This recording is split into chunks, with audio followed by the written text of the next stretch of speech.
Tonight, we are going to explore some of the biggest unknowns within our physical universe. These are quiet questions, ones that sit just beyond the edge of what we currently understand, gently influencing the very fabric of reality we perceive. At this moment, if you were to gaze up at the sky, you'd find it filled with countless distant suns, entire star systems, and immense collections of stars. Their light has journeyed across immense stretches of time, covering distances that are truly hard to grasp, just to reach your eyes right now, in this calm moment. It's a humbling thought, isn't it? For all our advanced tools, all our detailed theories, and every observation we've made, we still don't quite know what most of the cosmos is truly made of. We've meticulously mapped vast star systems. We've precisely measured how old the universe is. We've even picked up the faint echoes of its earliest beginnings. But beyond all these remarkable achievements, something else persists. It's something immense, something we can't see, something incredibly powerful, and largely a mystery to us. We call it dark matter and dark energy, unseen forces and substances that sculpt the universe on its grandest scales. They bend light around huge clusters of galaxies. They accelerate the expansion of everything. And they are pushing the limits of what our current understanding of physics can explain. We can clearly observe their influence. We know, without a doubt, that they are there, but their true identity remains elusive. And that, in essence, is where our journey begins tonight. So, before you get comfortable, take a moment to like the video and subscribe. Let me know in the comments where you are in the world and what time it is for you. Across the sprawling expanse of the cosmos, nearly every major star system we observe is in motion. These are vast, majestic wheels of stars and swirling gas, moving gracefully through the immense void. But when scientists began to precisely measure how quickly these galaxies spin, something quite unexpected appeared in the calculations. The individual stars located at the outer edges of these rotating systems were moving far too fast, based purely on the gravitational pull from all the visible material. The stars we can see, the planets, the glowing gas, the dust. Those outer stars should have been launched off, flung into the depths of intergalactic space. Instead, they remain steadfastly in their orbits, as if held by some kind of invisible, cosmic adhesive. This unseen force, this mysterious binding agent, seems to be what we refer to as dark matter. We describe it as dark, not because it holds any sinister quality, but simply because it neither gives off, takes in, nor bounces back any form of light. It is utterly transparent to our vision, undetectable by our most powerful telescopes, and completely unresponsive to every known method of electromagnetic sensing. Yet, we are certain of its presence, not by directly seeing it, but by meticulously observing the profound effects it has on its surroundings. It gently tugs at entire galaxies. It significantly bends the path of light around enormous clusters of these star systems, and it fundamentally shapes the overall structure of the universe on its most magnificent scales.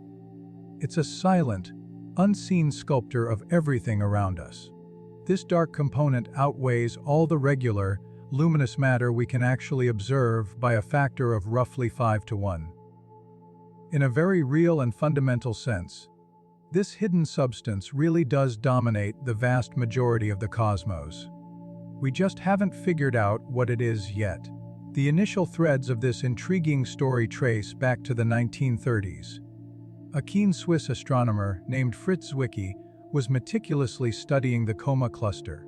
This is an enormous grouping of hundreds of galaxies, all gravitationally bound together.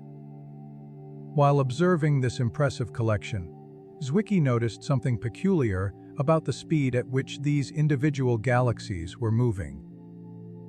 They were hurtling through space so rapidly that, according to the conventional understanding of gravity and the visible mass within the cluster, they should have long ago dispersed, flying off into the vast emptiness. But they hadn't. They remained a cohesive unit. To explain this puzzling stability, Zwicky put forward a groundbreaking idea: there must be some unseen, additional mass holding the cluster together. He called this mysterious component dark matter. His revolutionary ideas, however, were largely overlooked and dismissed by the scientific community for several decades. It wasn't until the 1970s that his hypothesis began to gain serious traction. This was thanks to the diligent work of American astronomer Vera Rubin and her colleague Kent Ford.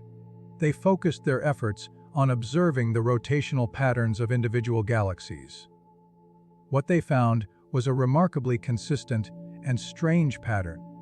The stars situated at the outer edges of these spiral galaxies were revolving far too quickly around their galactic centers. The gravitational pull generated by all the visible matter alone, the glowing stars, the vibrant gas clouds, simply wasn't enough to account for this rapid movement. If visible mass were the only factor, these outer stars should have been flung into interstellar space, much like Zwicky's galaxies in the Coma cluster. Instead, they remained firmly in orbit. Since those pivotal observations, countless other galaxies have revealed the exact same perplexing signature. Their rotation curves, which graph the orbital speed of stars against their distance from the galactic center, remain stubbornly flat at the edges. This goes against what basic Newtonian physics would predict, which says speeds should drop off further away from the central mass.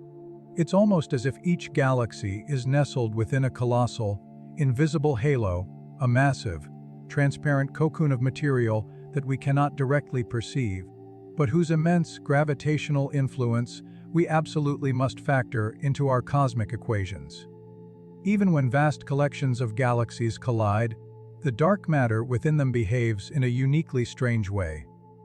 Unlike the glowing gas and individual stars, which interact, merge, or get disrupted during these cosmic pile-ups, dark matter simply passes right through, virtually undisturbed. It's like watching two ghostly apparitions move through each other without any noticeable effect.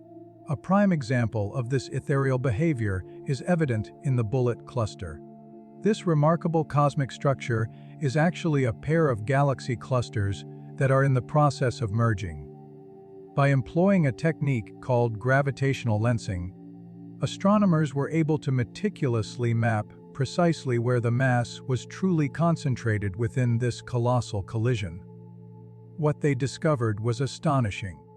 The regions of highest mass density did not align with the bright, glowing clouds of visible matter, such as hot gas, which typically gets slowed down and heated during a collision. Instead, the greatest concentrations of mass corresponded exactly to the locations of the unseen dark matter, which had sailed right through the merging event, largely unhindered. This provided some of the most compelling visual evidence for dark matter's existence and its peculiar non-interactive nature. Gravitational lensing, this incredible phenomenon where mass bends the path of light, has truly emerged as one of our most potent instruments for detecting dark matter indirectly. When light, having traveled for eons from a distant galaxy, passes through a massive galaxy cluster on its long journey to Earth, that cluster acts much like a colossal, cosmic lens. It warps and distorts the image of the background galaxy. By carefully analyzing these subtle distortions, the way the images are stretched, smeared, or even duplicated, scientists can create detailed maps of the mass distribution in the foreground cluster. This works even if that mass is completely invisible to our conventional telescopes. Time and again, these intricate maps consistently reveal a profound excess of mass. Far more mass is present than what we can possibly account for with just the stars, gas, and dust that radiate light.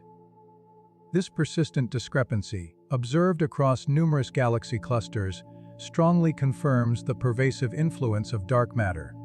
Yet, despite this incredibly strong and ever growing indirect evidence, dark matter continues its elusive dance, completely evading all attempts at direct detection. We possess the capability to describe its gravitational effects with remarkable precision.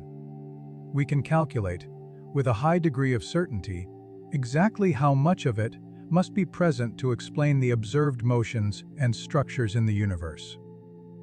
But the actual particles themselves, the fundamental building blocks of this mysterious cosmic substance, remain a complete enigma.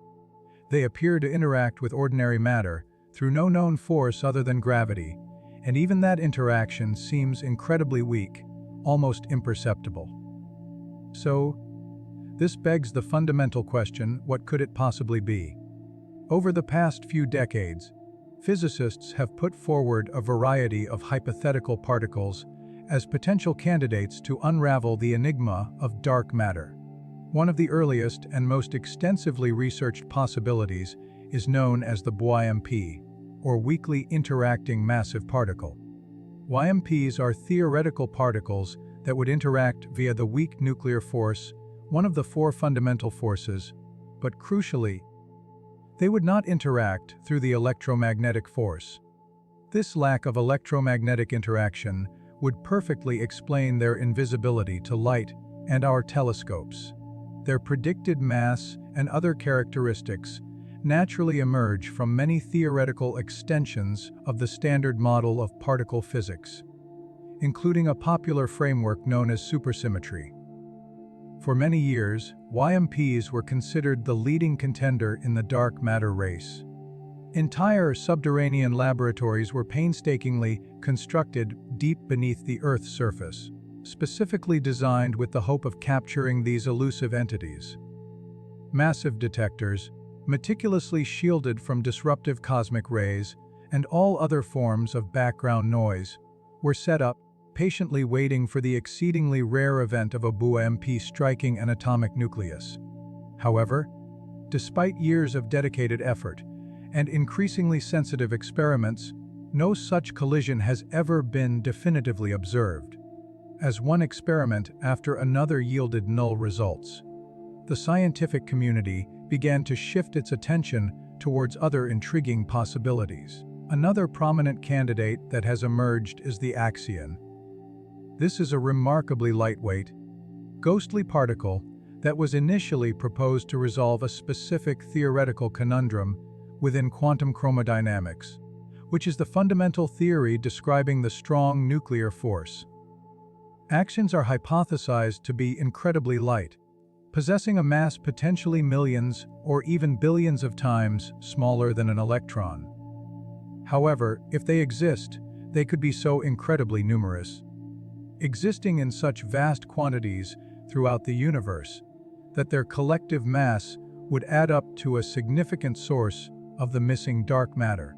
Specialized detectors are now being developed and tuned to incredibly narrow frequencies.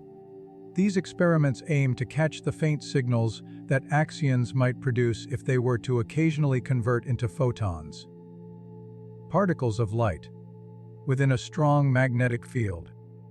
This transformation would be a subtle, almost imperceptible whisper in the cosmic symphony, but one that could finally reveal their presence.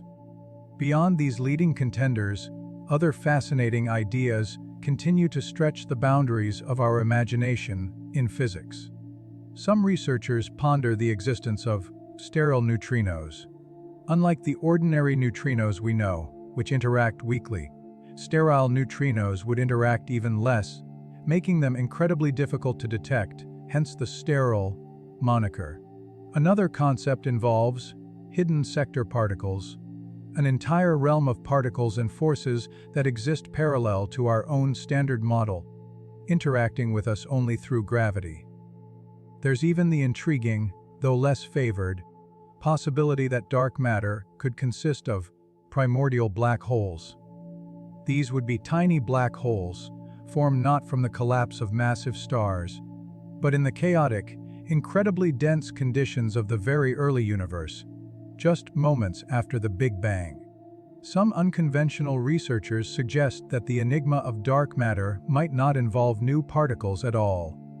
Instead, they propose that our fundamental understanding of gravity itself might be incomplete or needs significant modification when applied to vast cosmic scales. This approach is often referred to as modified Newtonian dynamics, or MOND. MOND theories propose that the gravitational force operates differently at extremely low accelerations, typical of the outer regions of galaxies, thus accounting for the observed rotation curves without invoking any unseen matter. While these theories can explain some phenomena, they face challenges in explaining others, particularly the behavior of light bending around galaxy clusters, and they lack a comprehensive theoretical foundation that integrates them fully with general relativity.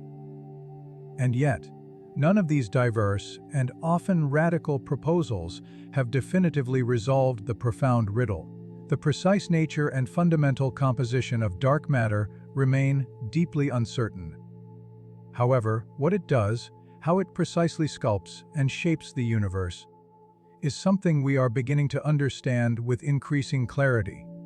In fact, without the ubiquitous presence of dark matter, the cosmos as we currently perceive it, with its intricate structures and delicate balance, could simply not exist.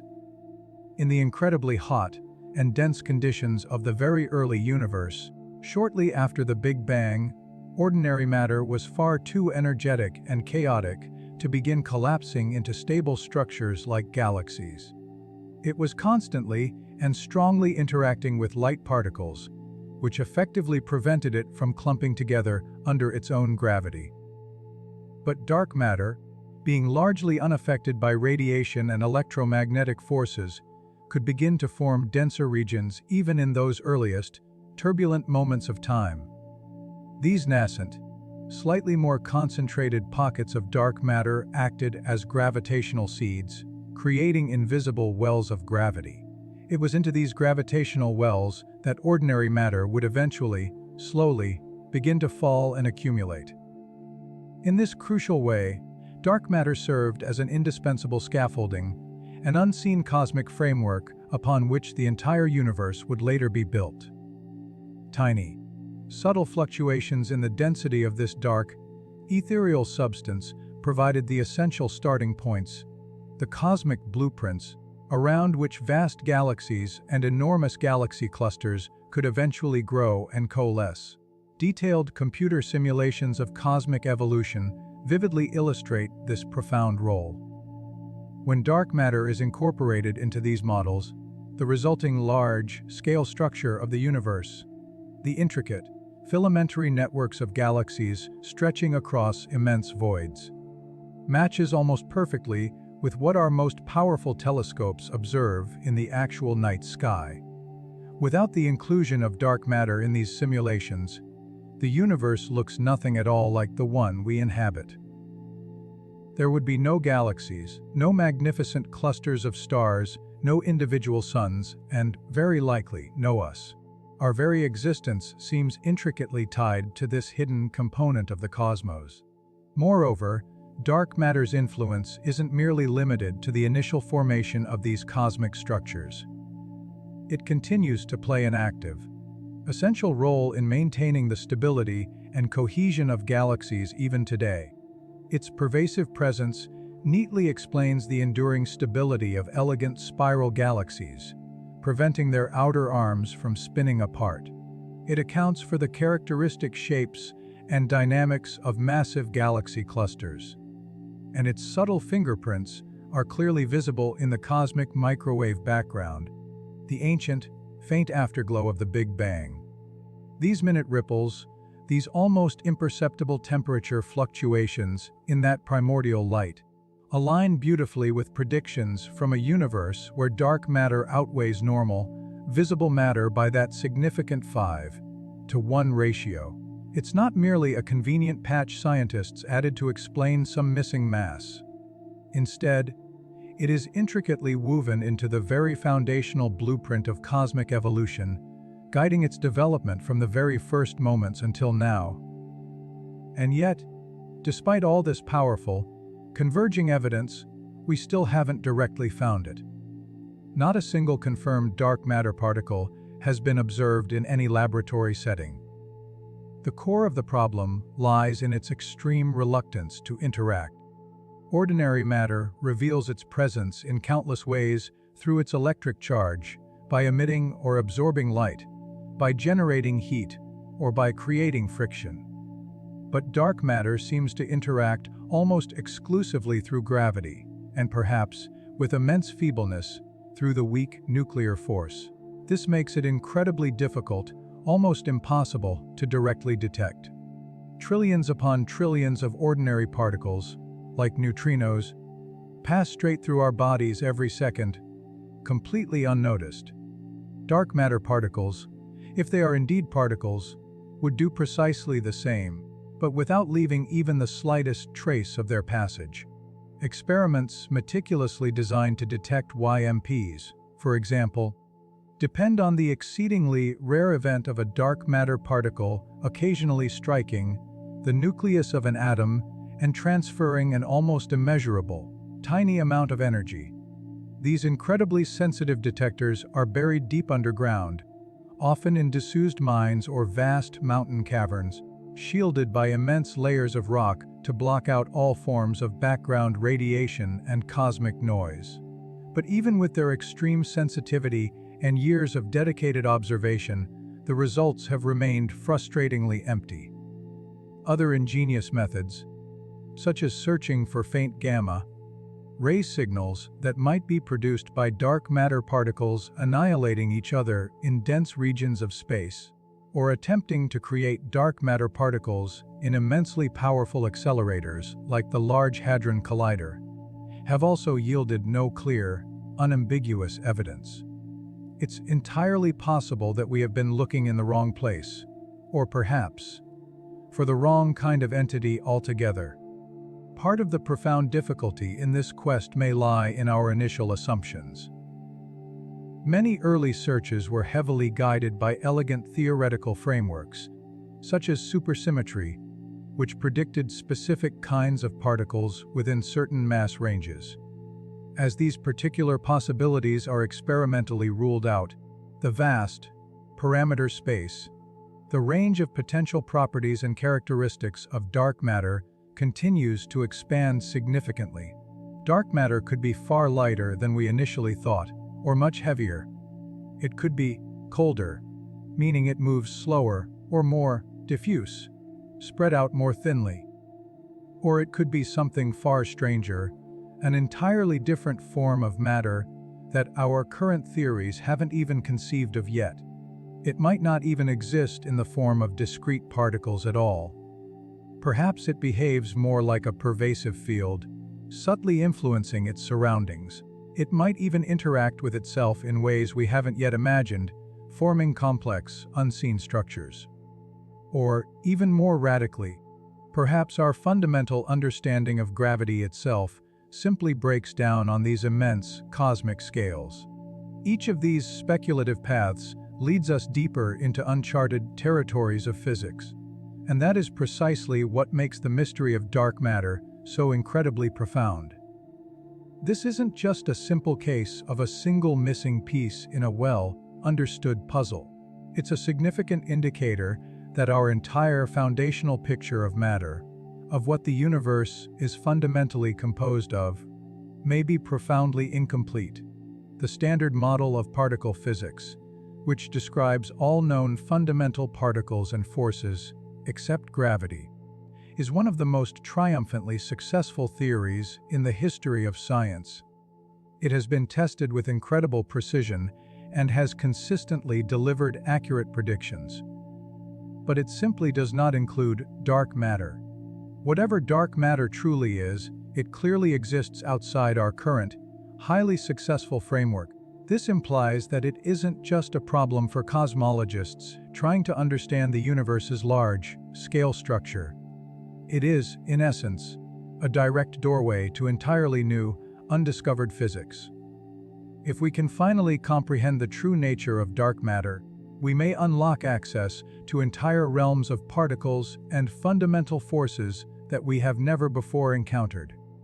Our current view of matter is built upon a relatively small number of familiar building blocks, the protons, neutrons, and electrons that make up atoms, along with their interactions through the four known fundamental forces. But the natural world may be far more diverse and intricate than we currently imagine.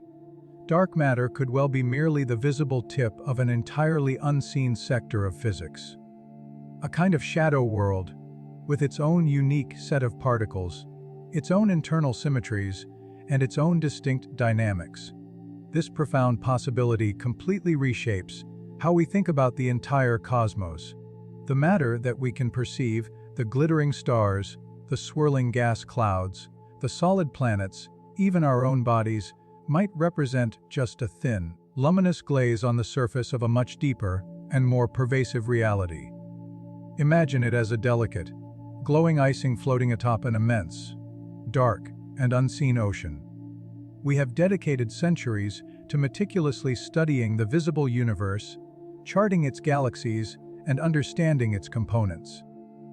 But if dark matter truly constitutes the dominant portion of everything, then most of the universe remains fundamentally invisible to us, not just in its outward appearance, but in its very essence, its core nature. And that is a truly humbling realization. It suggests that what we comfortably refer to as normal matter may not be normal at all, merely familiar to our limited senses and instruments. In recent years, the persistent quest for dark matter has become both more innovative and more urgent. New generations of incredibly sensitive detectors are pushing the boundaries of what's possible, reaching unprecedented levels of precision. These sophisticated experiments are now designed to probe for even weaker interactions, and for particles with even lower masses than ever considered before. Some cutting-edge approaches are now targeting ultralight dark matter candidates, employing highly specialized resonant cavities, incredibly sensitive superconducting circuits, or even exquisitely vibrating crystals to detect the faintest possible tugs or signals. Others are turning their gaze upwards towards the heavens.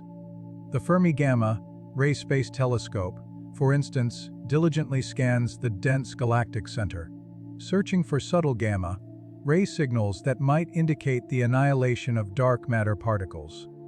Meanwhile, advanced gravitational wave detectors are exploring whether dark matter could potentially consist of tiny, primordial black holes, those formed in the chaotic crucible of the very early universe. Still, other groundbreaking efforts are leveraging the power of quantum technologies, using super-cooled atoms, interferometers, or nanoscale sensors to try and detect the most minute, almost imperceptible gravitational influences. However, with each new, ingenious approach comes additional layers of complexity and a fresh wave of unanswered questions. What if dark matter isn't a single, uniform substance, but rather a complex mixture of many different components, much like ordinary matter is composed of various particles?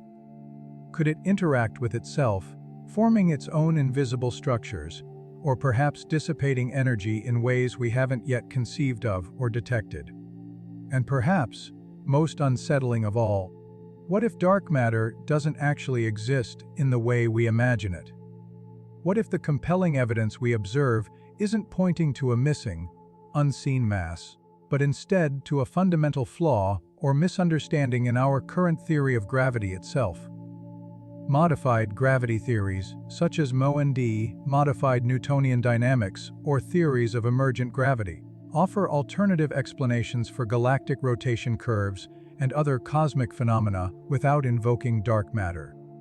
However, these theories often remain controversial and incomplete, struggling to explain the full range of cosmological observations, particularly those related to gravitational lensing and the cosmic microwave background. The unvarnished truth is that we simply don't yet know the definitive answer. And that very uncertainty, while undoubtedly frustrating for scientists, is also precisely what imbues this ongoing search with such immense power and significance. because to finally solve the enigma of dark matter is to directly confront the outermost boundaries of our collective knowledge. We are no longer merely engaged in weighing galaxies or meticulously mapping their invisible halos. We are rigorously testing the fundamental limits of our scientific theories, the capabilities of our technological tools, and the very depth of our understanding regarding what the universe is truly made of. And in pursuing this profound quest, we are constantly reminded that the cosmos still holds a treasure trove of secrets. Secrets that are vast, utterly invisible, and patiently waiting for us to uncover them. It might be challenging to fully grasp, but the cosmic story becomes even more peculiar and astonishing. In the late 1990s, two entirely independent teams of astronomers were engaged in a meticulous study of distant supernovae. These powerful, brilliant stellar explosions serve as incredibly valuable cosmic mile markers, allowing scientists to gauge immense distances across the universe. Their primary goal was to measure how rapidly the expansion of the universe was slowing down. After all, gravity, being an attractive force, pulls all matter together. So, the prevailing assumption was that, over vast stretches of time, the initial outward push from the Big Bang would gradually decelerate due to the collective gravitational pull of all the matter in the cosmos. But when the precise measurements came back from these observations, the astronomers were absolutely stunned. The supernovae appeared dimmer than expected, indicating they were significantly farther away than they should have been based on a decelerating universe. The universe, contrary to all expectations, wasn't slowing down its expansion. It was actually speeding up. This truly revolutionary discovery, the revelation that the universe's cosmic expansion is accelerating, sent shockwaves through the very foundations of modern cosmology. It meant that something incredibly powerful was actively pushing space itself to stretch at an ever-increasing rate, directly defying the ubiquitous pull of gravity. But what mysterious force or substance could possibly be responsible for such a colossal effect? The simplest theoretical explanation, one initially proposed by Albert Einstein himself and then later discarded, was the cosmological constant. This concept described a kind of intrinsic, uniform energy embedded within space itself. But even this idea, simple as it seemed, immediately raised profound and complex questions. If empty space indeed contains this inherent energy, how much energy is there? Why does it possess that specific amount? And from where does this mysterious energy originate? Lacking any definitive answers to these fundamental inquiries, physicists collectively gave the phenomenon a new, descriptive name: dark energy. But just like its enigmatic counterpart, dark matter, this dark energy remains entirely unseen, its presence known only through its undeniable and immense effects on the universe. At first glance, the terms dark energy and the cosmological constant might sound like two different names for essentially the same cosmic phenomenon. However, there's a crucial, subtle distinction between the two. The cosmological constant, often symbolized by the Greek letter lambda, represents a fixed, unchanging value. It describes a perfectly uniform energy density that pervades all of space evenly and consistently, never varying over time. It was famously introduced by Einstein in 1917 as a mathematical fudge factor to maintain a theoretical model of a static, non-expanding universe, which was the prevailing view at the time. He later famously called it his biggest blunder, after Edwin Hubble's observations confirmed the expansion of the universe. But now, in light of the astonishing discovery of the accelerating cosmos, the cosmological constant has made a dramatic return, not as a mistake, but as a serious and leading contender to explain dark energy. Dark energy, by contrast, is a much broader and more encompassing term. It certainly includes the cosmological constant as a specific type of dark energy, but it also opens the door to far more exotic and dynamic possibilities. What if this mysterious energy isn't truly constant? What if its influence or density actually changes, evolving over vast cosmic timescales? These alternative theories fall under the expansive umbrella of dynamic dark energy, with one of the most thoroughly studied models known as quintessence. In these intriguing theories, dark energy is envisioned not as a fixed property of space, but as a dynamic field that can vary in both time and space. It behaves somewhat more like the scalar fields that are successfully used in inflationary cosmology to explain the early universe. Depending on the precise behavior and properties of this hypothetical quintessence field, it could lead the universe down a variety of ultimate destinies. It could continue to expand forever. It could eventually rip apart all matter in a Big Rip scenario, or it could even cause the expansion to slow down and reverse in some distant future epoch, potentially leading to a Big Crunch.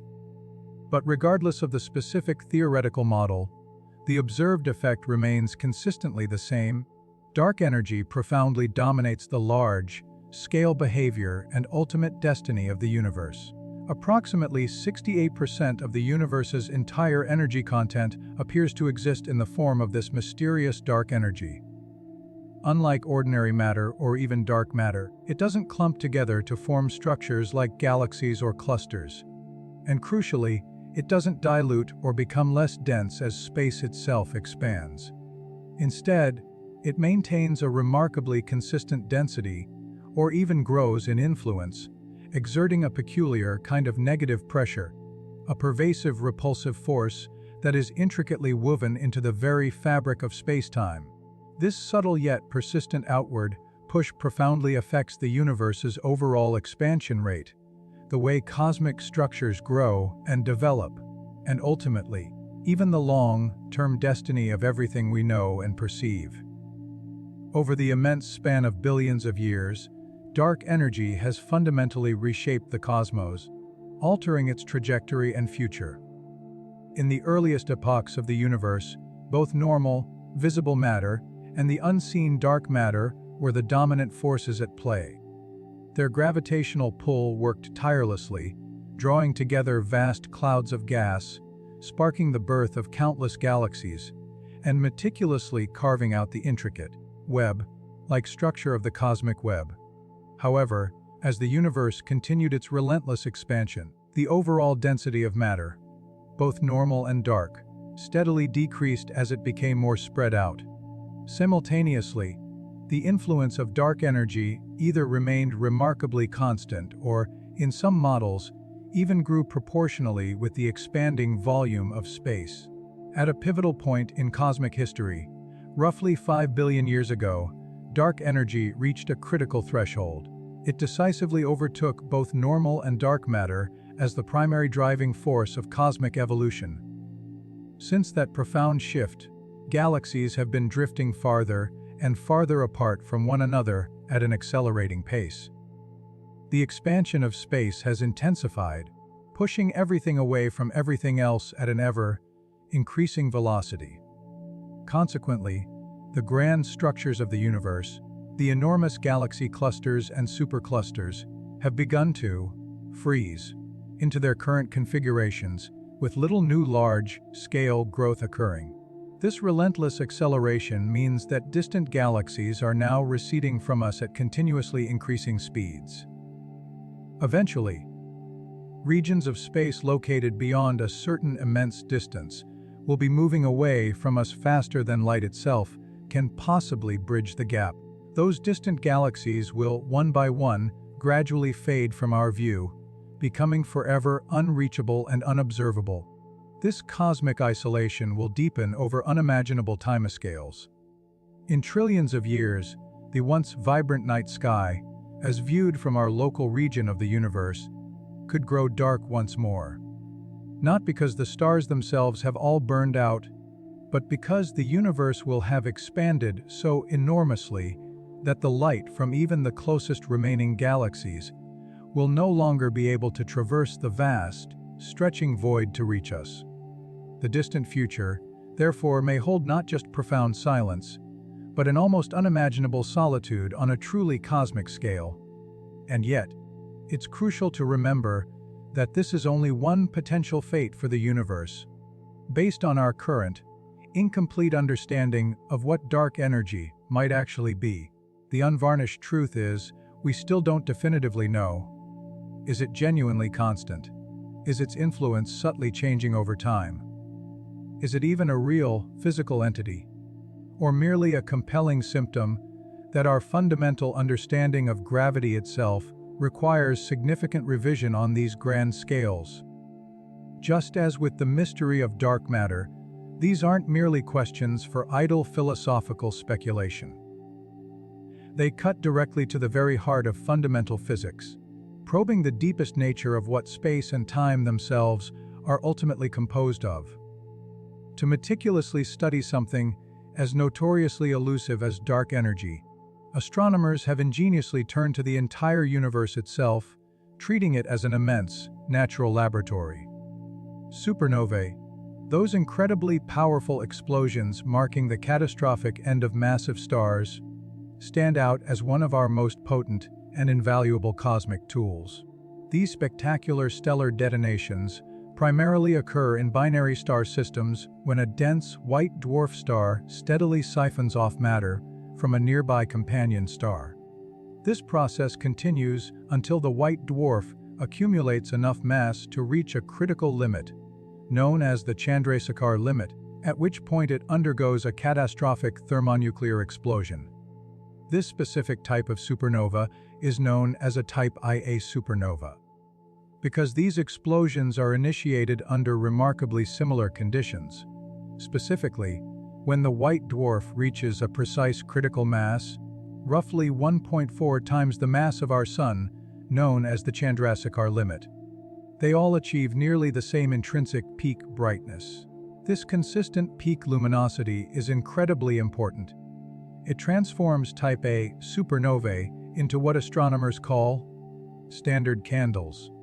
Just like knowing the wattage of a light bulb allows you to estimate its distance by how bright it appears, knowing the true brightness of a Type Ia supernova lets us calculate its distance. By carefully measuring how bright these stellar explosions appear from Earth, we can determine how far away their host galaxies are. But there's another crucial measurement involved: redshift. As the light from these supernovae travels across immense cosmic distances to reach us, the ongoing expansion of space itself stretches the light waves. This stretching causes the light to shift towards the red end of the electromagnetic spectrum, a phenomenon known as cosmological redshift.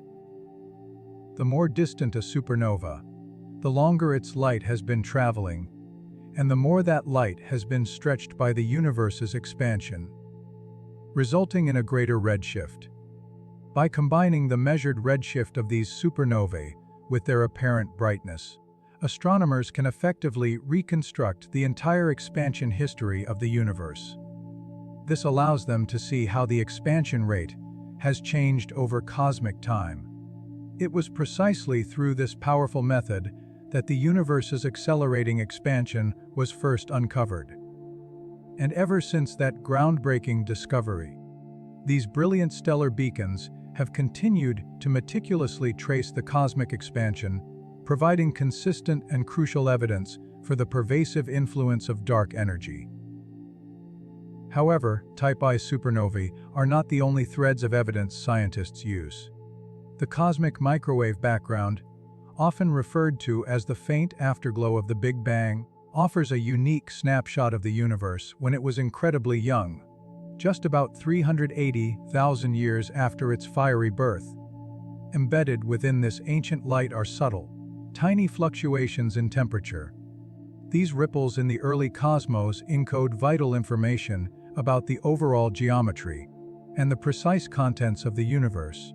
When dark energy is included in our theoretical models, the predicted positions and amplitudes of these tiny fluctuations align beautifully and consistently with what our instruments actually observe. Without the inclusion of dark energy, the entire cosmic picture simply doesn't fit together coherently. Other powerful investigative techniques further bolster this evidence. These include studying baryon acoustic oscillations, which are subtle, fossilized ripples in the large-scale distribution of galaxies, acting like standard rulers across the cosmos. Another method is weak gravitational lensing, where the shapes of incredibly distant galaxies are very slightly distorted by the gravitational pull of intervening, often invisible mass. Taken together, all these diverse and independent methods converge on the same profound conclusion: the expansion of the universe is indeed accelerating. Dark energy is a real, physical component of our universe, or there is something else that incredibly precisely mimics its effects. But its true identity, the what of it all, remains a deep and enduring mystery. The leading theoretical explanation for dark energy, the idea of it being the vacuum energy of empty space, turns out to be fraught with deep and unsettling problems. Quantum field theory, our most successful theory for describing the behavior of particles and forces, tells us that even a perfectly empty vacuum isn't truly empty. Instead, it's a vibrant, seething sea of temporary particle-antiparticle pairs, constantly popping into and out of existence in fleeting moments. These quantum fluctuations, these evanescent ghost particles, should, in theory, give rise to a non-zero energy density.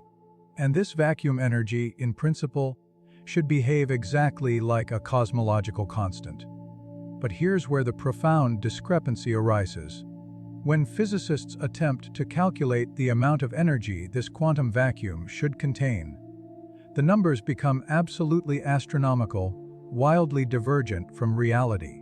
The theoretical result is off by a staggering factor, somewhere between a trillion, 10^12, and an almost incomprehensible number of times, 10^38, larger than the incredibly small amount we actually observe. This colossal mismatch, this profound theoretical failure, is often referred to as the worst theoretical prediction in the history of physics. Why is the vacuum energy so incredibly small? Why is it not precisely zero? And why, by a remarkable cosmic coincidence, is its current observed value roughly the same order of magnitude as the matter density of the universe right now? These critical questions have no satisfying, coherent answers within our current understanding. Some physicists speculate that an as-yet unknown fundamental symmetry might somehow cancel out most of this vacuum energy, leaving behind only the tiny remnant we perceive. Others invoke the anthropic principle, a controversial idea suggesting that we observe this particular, incredibly fine, tuned value of dark energy simply because only universes with similar, very specific values could ever support the emergence of life, and therefore, observers like us. But these explanations are not truly predictive scientific theories. They act more as placeholders, temporary answers hinting at a deeper, more fundamental insight that is still yet to be uncovered. In response to this profound crisis in physics, other intriguing theories have started to emerge. Quintessence models, for example, propose a dynamic field, similar in spirit to the famous Higgs field, that slowly evolves and changes over cosmic time. Unlike a fixed cosmological constant, the influence of this quintessence field could grow stronger or fade away, depending on its specific properties. This opens up a far wider range of possible cosmic destinies for the universe, but it also makes the underlying physics significantly harder to precisely constrain and measure. The theoretical space of possibilities becomes enormous, and without firm, unambiguous observational data to guide us, many of these models remain highly speculative. Still, proponents of these theories suggest that they might leave subtle signatures, such as tiny changes in the equation of state, of dark energy or variations in its density with redshift. Future astronomical surveys hope to test these incredibly subtle predictions with even greater precision. One of the most striking and profound consequences of dark energy is its direct effect on the very geometry of spacetime itself. In Albert Einstein's theory of general relativity, the precise distribution of energy and matter within the universe directly determines the curvature of space. In a universe primarily dominated by matter, the overall curvature of space depends entirely on the total density of that matter. If the density is high enough, space would curve inward, leading to a closed universe, much like the surface of a sphere. If the density is too low, space would curve outward, resulting in an open universe resembling a saddle. But dark energy, particularly if it behaves like a cosmological constant, fundamentally alters this relationship. It doesn't clump together like matter, nor does its density diminish as the universe expands. Instead, it acts as a constant, pervasive outward pressure, gently but relentlessly stretching space and accelerating the passage of time from one cosmic epoch to the next. Detailed observations of the cosmic microwave background, along with studies of large-scale galaxy clustering and gravitational lensing patterns, strongly suggest that the universe is remarkably flat on its largest scales. This flatness is precisely what one would expect in a universe that is delicately balanced between the attractive pull of matter, both normal and dark, and the repulsive push of dark energy. However, it is an incredibly fine and precarious balance. Even slight changes in the amount or the behavior of dark energy would dramatically tip this cosmic equilibrium, profoundly altering how light travels across the universe, how cosmic structures grow and develop, and ultimately, how the entire universe unfolds over its unimaginable lifespan. This ongoing expansion isn't merely a gentle swelling of space. It is actively rewriting the ultimate destiny of the cosmos. If dark energy is indeed a truly constant force, then galaxies will continue to drift ever farther apart. Individual stars will eventually burn out and fade away, and the universe will steadily grow colder and emptier, a chilling future often referred to as the Big Freeze. But if dark energy were to mysteriously strengthen over time, as some exotic phantom energy models propose, it could lead to an even more dramatic and catastrophic end, a Big Rip. In this terrifying scenario, the expansion would become so incredibly extreme and violent that even atoms themselves would be torn apart, eventually unraveling all matter. Alternatively, if dark energy somehow decays or reverses its repulsive influence, the cosmos could eventually succumb to gravity and begin to collapse inward, culminating in a Big Crunch. The entire shape of tomorrow, the ultimate fate of everything, hinges entirely on the fundamental physics of dark energy. And right now, we are still largely making educated guesses. To bridge the vast chasm between theoretical predictions and observed reality, physicists and astronomers have initiated a new generation of incredibly advanced instruments and comprehensive sky surveys. The Euclid Space Telescope, a project launched by the European Space Agency, is currently mapping billions of galaxies. Its mission is to meticulously chart the expansion history of the universe and precisely measure the long-term influence of dark energy over cosmic time. The Vera C. Rubin Observatory in Chile, with its ambitious 10-year legacy survey of space and time, LSST, will systematically observe the entire visible sky every few nights. This will create an unprecedented dataset of transient cosmic events, such as supernovae and intricate gravitational lensing effects. NASA's upcoming Nancy Grace Roman Space Telescope will further complement these monumental efforts, utilizing wide-field infrared imaging to detect even the most subtle signatures of cosmic acceleration. Each of these cutting-edge missions is specifically designed not just to confirm the undisputed presence of dark energy, but to rigorously constrain its exact properties. They aim to test whether it behaves precisely like a simple cosmological constant, or if it is something far more complex and dynamic. These ambitious experiments may eventually help us determine whether dark energy truly evolves over time, whether it clumps together in unexpected ways, or whether it connects with deeper, as yet uncovered layers of particle physics and fundamental field theory. But for the moment, many profound questions remain wide open, beckoning for answers. What is the ultimate, true nature of dark energy? Why did its influence begin to dominate the universe's expansion only relatively recently in cosmic history, about 5 billion years ago? Is it intimately related to quantum fields, the perplexing vacuum energy, or something even stranger and more exotic? Does its existence hint at extra dimensions beyond our familiar four, or perhaps suggest complex multiverse models, or even point to undiscovered symmetries within the fundamental laws of physics?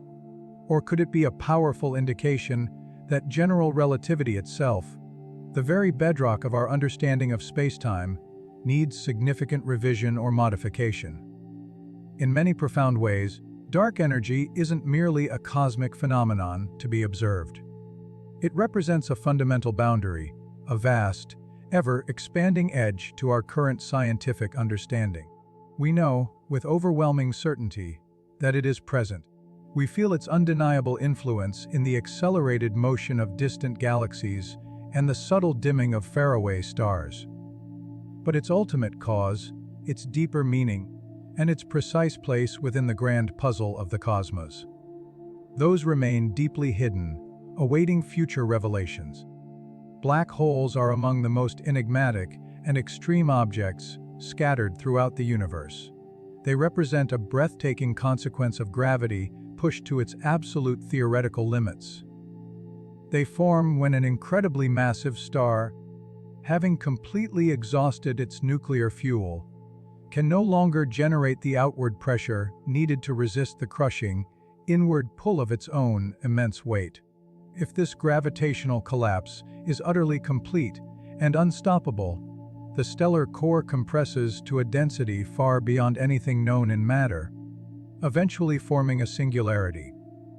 This is a theoretical point of infinite density, a place where the very fabric of spacetime itself appears to break down, where our familiar laws of physics simply cease to apply. Surrounding this incomprehensible singularity is the event horizon. This isn't a physical surface you could stand on, but rather a profound boundary, a one-way threshold in spacetime. Once anything, even light itself, crosses this boundary, escape becomes utterly impossible. At the heart of a black hole, our most cherished laws of physics truly falter. General relativity, which elegantly describes gravity as the curvature of spacetime, accurately predicts the formation of this singularity. However, it also simultaneously signals its own breakdown at this point. Concepts like infinite density and infinite curvature are clear indications that a more fundamental, complete theory is desperately needed. Quantum mechanics, the theory that governs the probabilistic behavior of particles on the smallest possible scales, has no definitive answers for what actually happens at the center of a black hole. The event horizon effectively shields that ultimate mystery from our view, locking it away behind an impenetrable veil that no signal, no information can ever pierce. We are certain that the black hole exists, but what precisely lies within its veiled interior remains entirely unknown. For many decades, the scientific consensus held that black holes were remarkably simple objects. They were thought to be defined entirely by just three fundamental properties: their mass, their electric charge, and their spin. They possessed the incredible power to swallow entire stars, vast clouds of gas, and even light itself. But they were thought to give nothing back, leaving behind only a dark, profound gravitational footprint. Then, in the 1970s, a brilliant theoretical physicist named Stephen Hawking completely revolutionized this understanding. Combining profound insights from quantum field theory and general relativity, he put forward a groundbreaking idea: black holes aren't completely black after all. Instead, he showed that they should emit a faint, persistent glow of particles, a phenomenon now universally known as Hawking radiation. This subtle radiation arises from the quantum fluctuations that constantly occur near the event horizon. In this turbulent region, pairs of virtual particles, particles that briefly pop into existence from pure energy, are continually created and annihilated.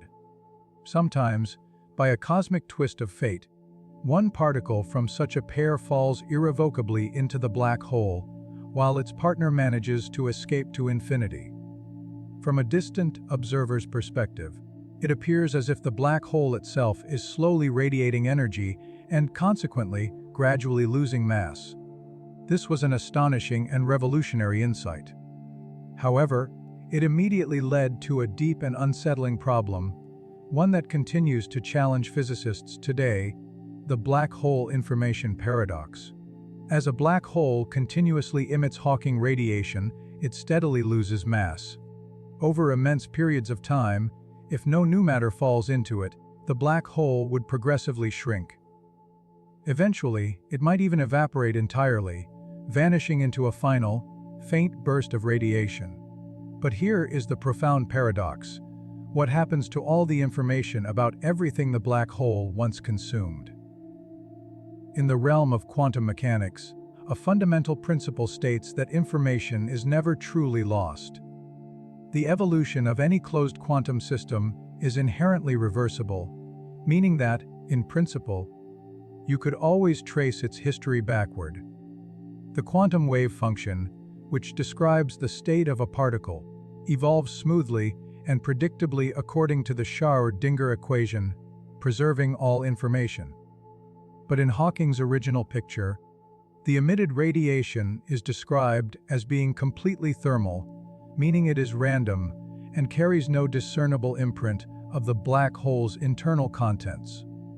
If the black hole eventually disappears, and if the information is not somehow encoded in this thermal radiation, then it would be lost forever. This directly violates one of the most core and cherished principles of quantum theory, known as unitarity. This profound conflict ignited what has become one of the most significant and perplexing puzzles in modern theoretical physics: the black hole information paradox.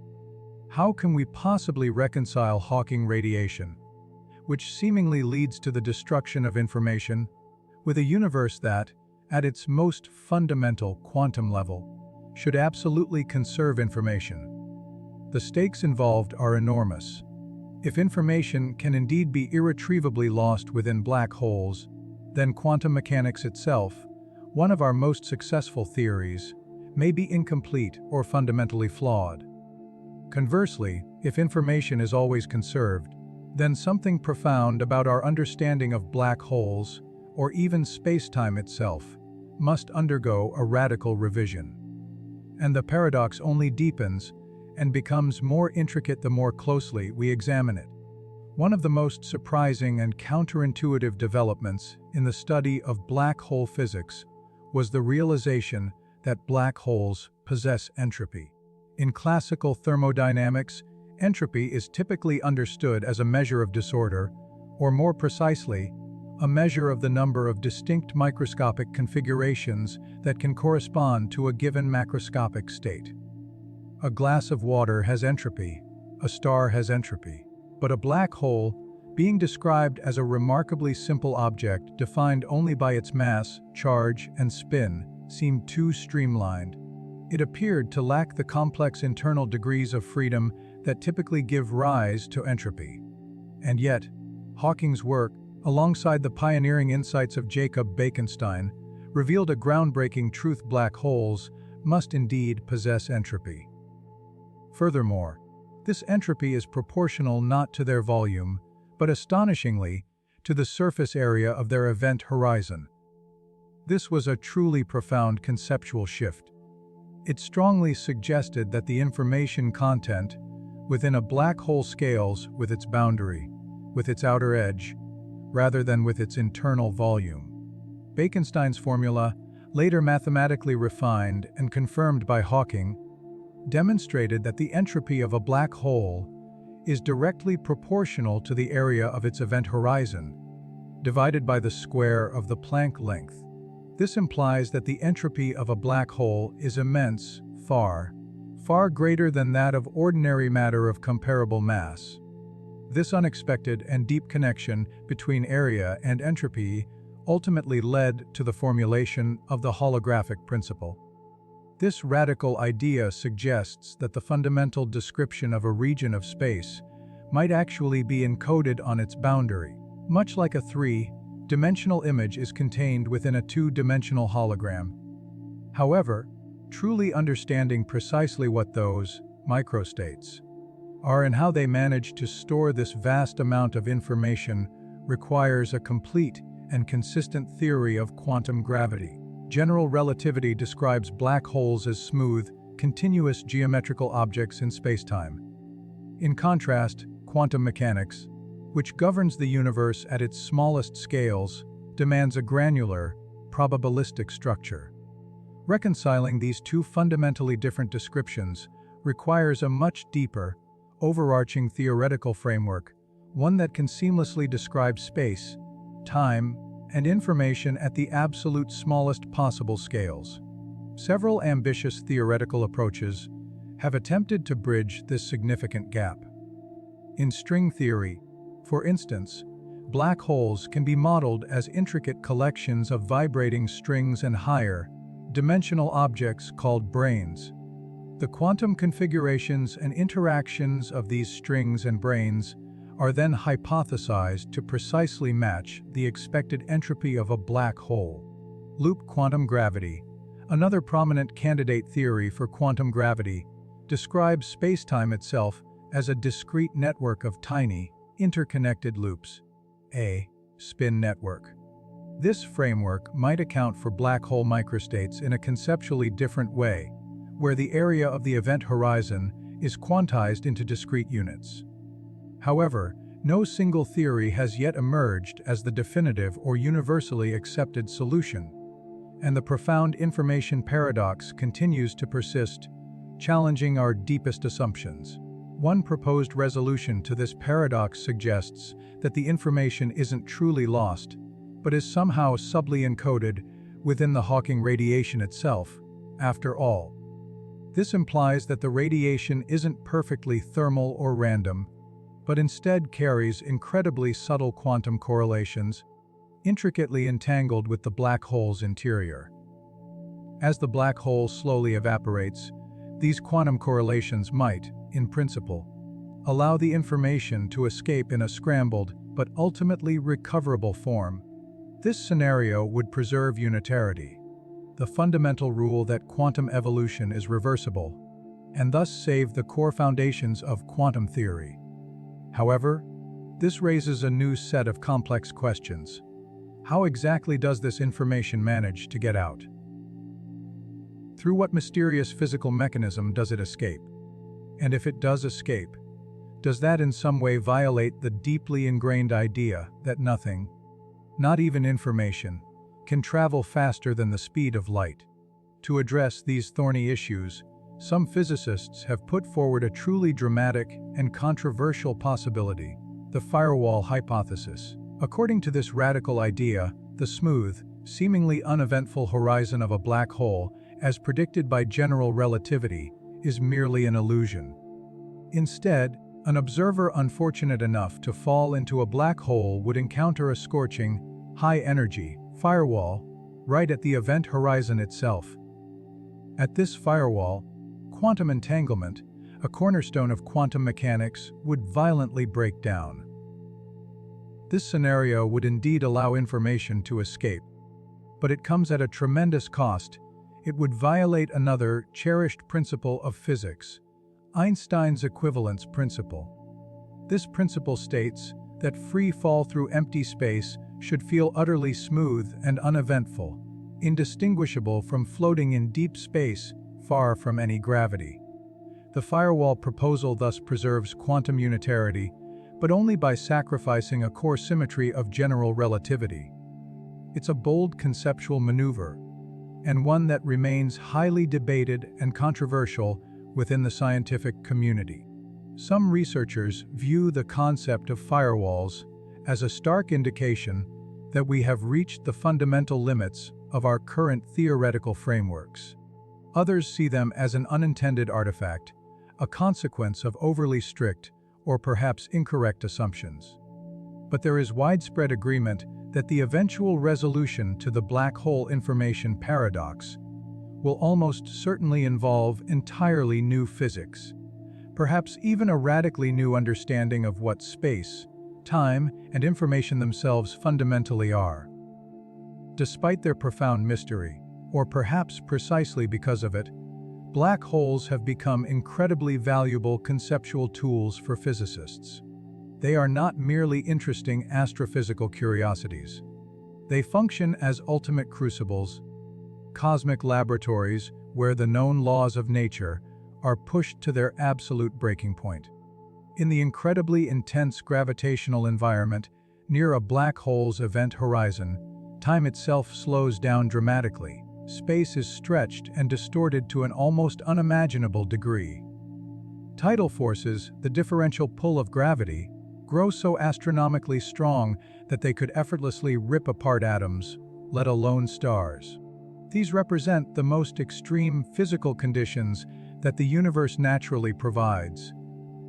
Conditions that are utterly impossible to replicate in any laboratory here on Earth.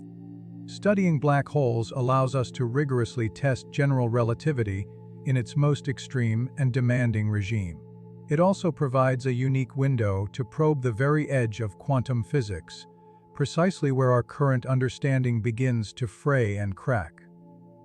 In this profound sense, every black hole is a natural experiment, a colossal cosmic laboratory where space and time are distorted far beyond ordinary recognition. We cannot directly peer into the singularity itself, that point of infinite density. However, we can meticulously observe the behavior of matter and light in the immediate vicinity of the event horizon. We can precisely measure the orbits of stars that dance around black holes, as has been done at the very center of our own Milky Way galaxy, where a supermassive black hole named Sagittarius A0, pronounced A star, anchors our entire galaxy. We can also study the incredibly hot accretion disks of gas that swirl furiously around black holes, emitting powerful X-rays and other forms of high-energy radiation as the matter spirals inward. And now, with the revolutionary advent of gravitational wave astronomy, we possess the astonishing capability to detect the minute ripples in spacetime caused by the cataclysmic collisions and mergers of black holes themselves. These gravitational wave signals carry direct information from some of the most violent and energetic events in the entire universe. These observations provide essential, invaluable data points, but the deeper, underlying theoretical conflict between our two great theories remains stubbornly unresolved. Quantum mechanics describes the probabilistic behavior of particles and fields at the smallest scales with exquisite precision. General relativity, on the other hand, describes gravity as the curvature of spacetime and has passed every observational test in the macroscopic world with flying colors. But when we attempt to combine these two triumphant theories, especially in the extreme environments found within black holes or the earliest moments of the universe, they clash dramatically. The rules of one theory break the very framework of the other. They cannot both be entirely correct in all regimes. This fundamental incompatibility is known as the problem of quantum gravity. The overarching goal is to discover a theory that unites these two powerful descriptions into a single, coherent whole. Not a mere patchwork solution, not a temporary truce, but a single, consistent theoretical framework that meticulously reveals how spacetime behaves at the absolute smallest possible scales. This is not merely an abstract mathematical exercise. Without a complete theory of quantum gravity, we cannot fully comprehend the ultimate origin of the cosmos, the final fate of black holes, or the true, fundamental nature of space and time themselves. It stands as one of the deepest and most profound unsolved problems in all of physics, and arguably, the most fundamental. one of the most ambitious and mathematically rich approaches to solving the problem of quantum gravity is string theory. In this intricate theoretical framework, the fundamental building blocks of all reality are not point-like particles as we traditionally conceive them, but instead tiny, one-dimensional, vibrating strings. Different modes of vibration, like different notes played on a musical string, correspond to different types of fundamental particles: an electron, a photon, or even the elusive graviton. One of the great inherent strengths and elegant features of string theory is that it naturally incorporates gravity. The graviton, a hypothetical quantum particle that mediates the gravitational force, emerges directly and organically from the theory's equations, rather than having to be manually inserted or added in. String theory also aims to unify all other fundamental forces of nature, suggesting that all interactions, from electromagnetism to the strong and weak nuclear forces, may arise from a single, underlying principle. However, there's a significant and often challenging catch. For the intricate mathematical equations of string theory to consistently work, the theory requires the existence of extra spatial dimensions. Not just our familiar 3 dimensions of space and 1 of time, but potentially 10 or even 11 dimensions in total. These additional dimensions must be curled up or compactified at scales far, far smaller than even an atom, effectively hiding them from our direct perception. There are also an enormous number of possible ways these extra dimensions could be shaped and folded, each unique configuration giving rise to different low-energy physics within our observable universe. This leads to what is famously known as the string landscape, a vast, almost incomprehensible range of possible universes, each mathematically consistent in its own right. Some physicists view this incredible flexibility as a strength, suggesting it explains why our universe has its particular set of laws. Others see it as a significant weakness, arguing it indicates a lack of definitive predictive power. An important alternative to string theory is loop quantum gravity. This is a non-string-based attempt to quantize spacetime itself, to describe it in terms of discrete, fundamental units rather than a continuous fabric. In this approach, space is not conceived as a smooth continuum, but rather as being composed of tiny, discrete units, like individual pixels on a screen, but in 3 dimensions. These units form an intricate network, often called a spin foam, which evolves over time according to specific quantum rules. From this perspective, space and time are not fundamental, unchanging backdrops against which events unfold. Instead, they are emergent properties, arising from this underlying, granular quantum structure. The smooth equations of general relativity, which describe gravity at large scales, then emerge as an approximation in the macroscopic limit, much like the macroscopic laws of thermodynamics emerge from the collective motion of countless individual molecules. Loop quantum gravity has shown some success in describing certain features of black holes and the very early universe, including the resolution of singularities in some cosmological models where the Big Bang singularity is replaced by a big bounce. However, it remains an incomplete theory and is notoriously difficult to test experimentally. Both string theory and loop quantum gravity are incredibly powerful, elegant, and highly speculative theoretical frameworks. Neither has yet received any direct experimental confirmation. Each offers a distinct and fascinating glimpse of what a complete theory of quantum gravity might look like. But both share a common, overarching goal: to fundamentally understand how the smooth, seemingly continuous fabric of spacetime that we experience emerges from something far deeper, something intrinsically granular and profoundly strange at its most fundamental level. At the very core of the quest for quantum gravity lies a fundamental, unresolved question: is space continuous, or is it made of discrete, indivisible units? In the framework of general relativity, space and time seamlessly merge to form a smooth, continuous fabric, like an infinitely pliable sheet. However, quantum mechanics strongly suggests that at incredibly tiny scales, this apparent smoothness must inevitably break down. The Planck length, an unimaginably small distance approximately 1.61035 meters, is widely thought to represent the smallest physically meaningful unit of distance.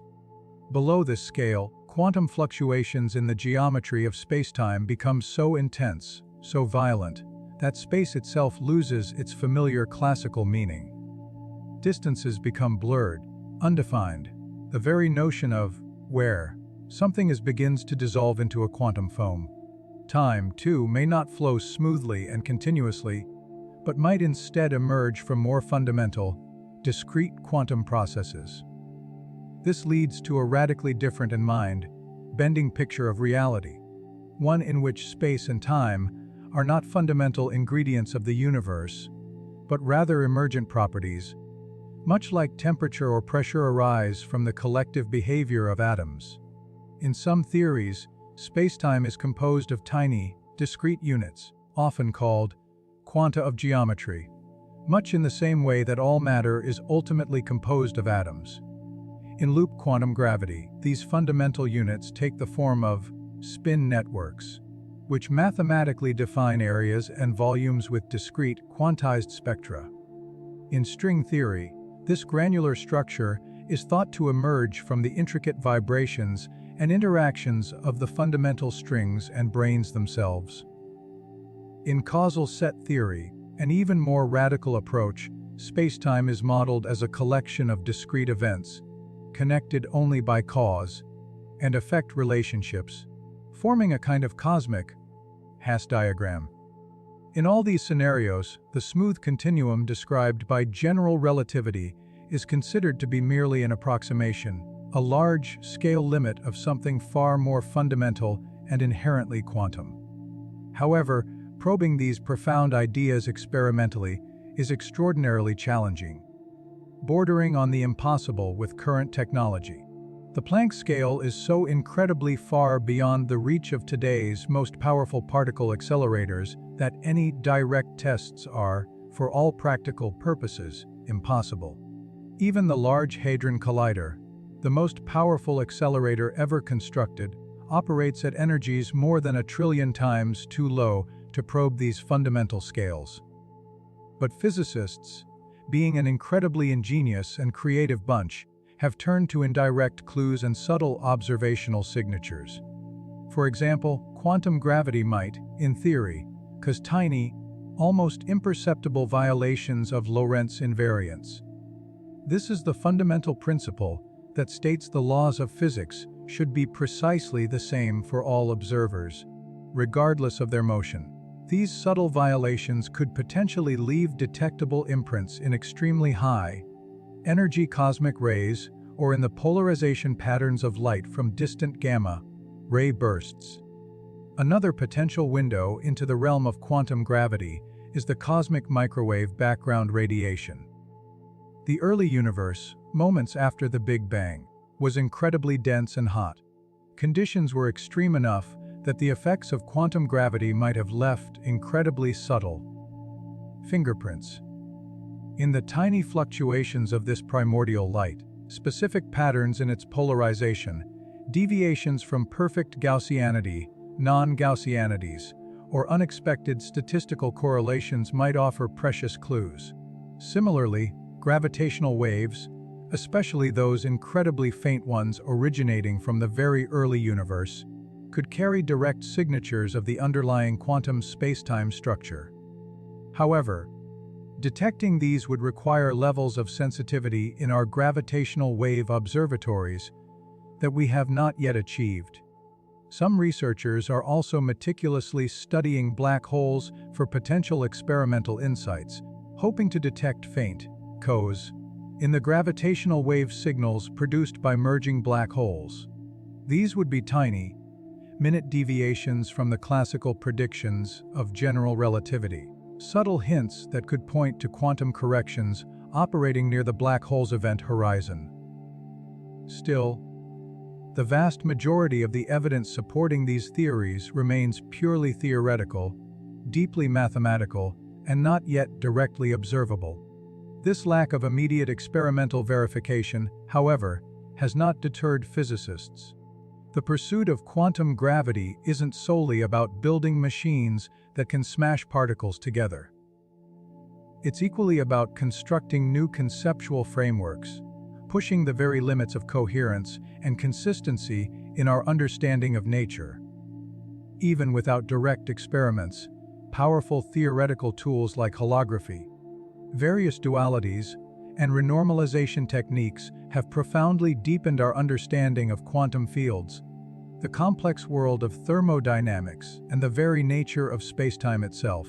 In doing so, these theoretical advancements help illuminate the intricate contours of a unified theory that we have not yet fully completed, but one that we are increasingly confident must exist.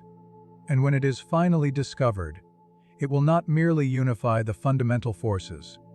It will almost certainly reshape our entire understanding of what the universe truly is, at its most foundational level. Everywhere we look across the vast expanse of the universe, we see matter. Galaxies, stars, planets, swirling cosmic dust, immense clouds of gas, all of it is fundamentally made of atoms. And atoms, in turn, are constructed from protons, neutrons, and electrons, which are the fundamental particles of matter. But here lies one of the most profound puzzles in all of modern physics. According to our most robust and well-tested theories about the very early universe, matter should not exist in its current, abundant form. In fact, it shouldn't exist at all. When pure energy condenses into particles, a process described by quantum field theory, it should always create equal quantities of matter and antimatter. For every proton, there should be an antiproton for every electron, a positron, appearing side by side in perfect symmetry. But if this process had happened with perfect, exact symmetry, those matter and antimatter particles would have instantly annihilated each other upon coming into contact, leaving behind nothing but pure radiation, a universe filled only with photons. There would be no galaxies, no atoms, no planets, no living beings, nothing. Yet, somehow, in the earliest, most chaotic moments of the universe, a subtle, almost imperceptible imbalance occurred. A tiny, minuscule excess of matter over antimatter emerged. For every billion pairs of matter and antimatter particles that were created and then annihilated, there was, astonishingly, one extra particle of matter left over. That incredibly small, 1 in a billion difference was precisely enough. All the rest of the matter and antimatter annihilated into a blinding sea of light. But these precious, surviving leftovers went on to form everything we observe and experience today. This fundamental process, the mysterious origin of the asymmetry between matter and antimatter, is known as baryogenesis. It remains one of the most profound, deeply unsettling, and completely unsolved questions in all of modern physics. Why was there more matter than antimatter? What fundamental cosmic mechanism broke this otherwise perfect symmetry? The search for definitive answers begins with understanding something called CP violation, a subtle but crucial breakdown in the fundamental symmetries of nature. In particle physics, the combined operation of charge conjugation, EC, and parity transformation, PEV, describes how particles behave when they are flipped into their mirror image opposites and then exchanged with their corresponding antiparticles. If the laws of physics were perfectly symmetric under this combined operation, then CP symmetry would hold true. This would imply that matter and antimatter would behave identically under mirror reflection and charge reversal. However, precise experiments have consistently shown that this isn't entirely accurate. In certain rare decays of specific subatomic particles, such as K mesons and B mesons, the probabilities for matter particles and their antimatter counterparts to decay in a particular way differ ever so slightly.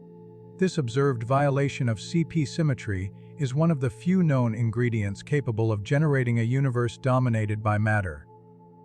Without it, baryogenesis simply couldn't occur. However, the amount of CP violation that has been observed so far in laboratory experiments is far too small, by many orders of magnitude, to account for the immense matter-antimatter imbalance we observe across the entire cosmos today. This significant discrepancy strongly suggests that new physics must exist.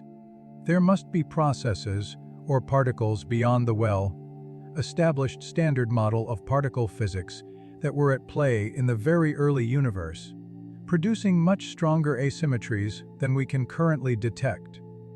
One leading theoretical framework attempting to explain this is electroweak baryogenesis.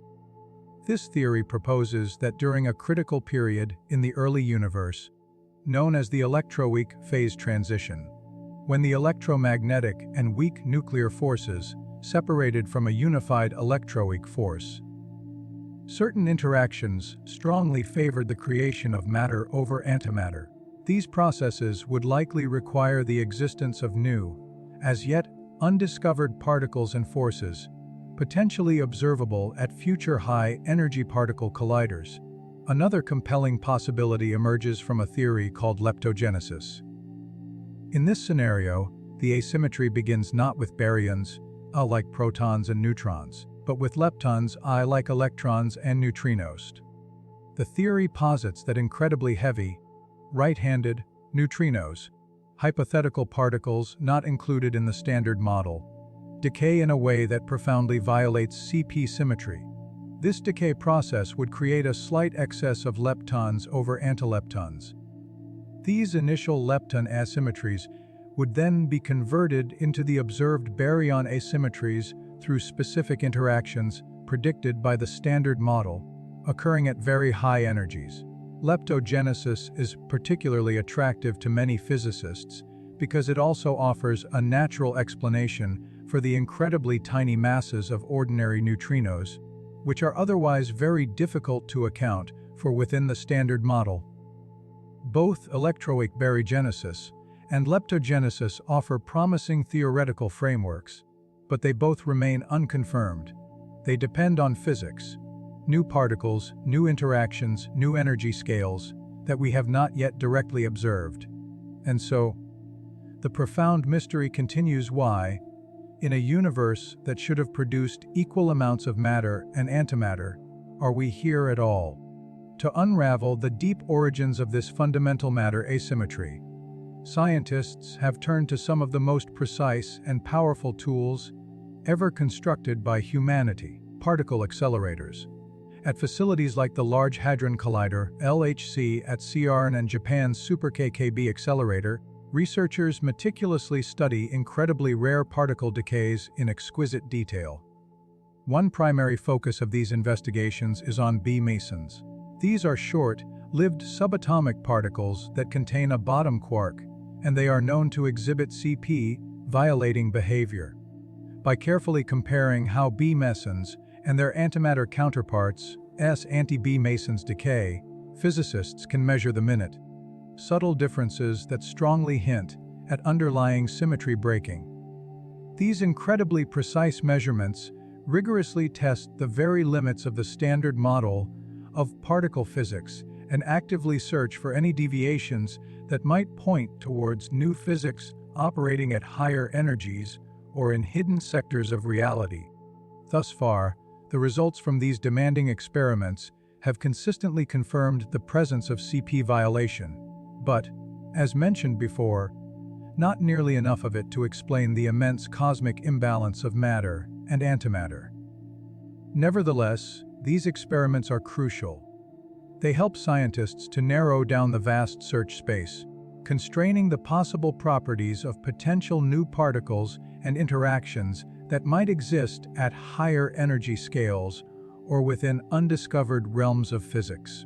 Some theoretical models propose that heavier versions of the Higgs boson, or perhaps undiscovered particles related to the concept of supersymmetry, could have significantly amplified CP violation during the universe's early energetic phase transitions. Other theories predict that the matter-antimatter asymmetry might be intricately linked to entirely new forces that interact differently with matter and antimatter, leaving subtle, detectable traces in particle decay channels or in minute mass differences. These subtle traces are what future colliders aim to detect. Beyond the realm of particle accelerators, scientists are also actively exploring the fundamental symmetries of nature itself. They are meticulously searching for violations of the most basic assumptions we hold about particles and their mirror, image twins. One particularly striking and ingenious approach involves searching for the electric dipole moment, EDM, of fundamental particles like the neutron or the electron. If these particles possess an intrinsic asymmetry in their internal charge distribution, essentially, if their positive and negative charges are slightly separated, creating a tiny electric dipole, it would be a definitive signal of a violation of time, reversal symmetry, and by extension, CP symmetry.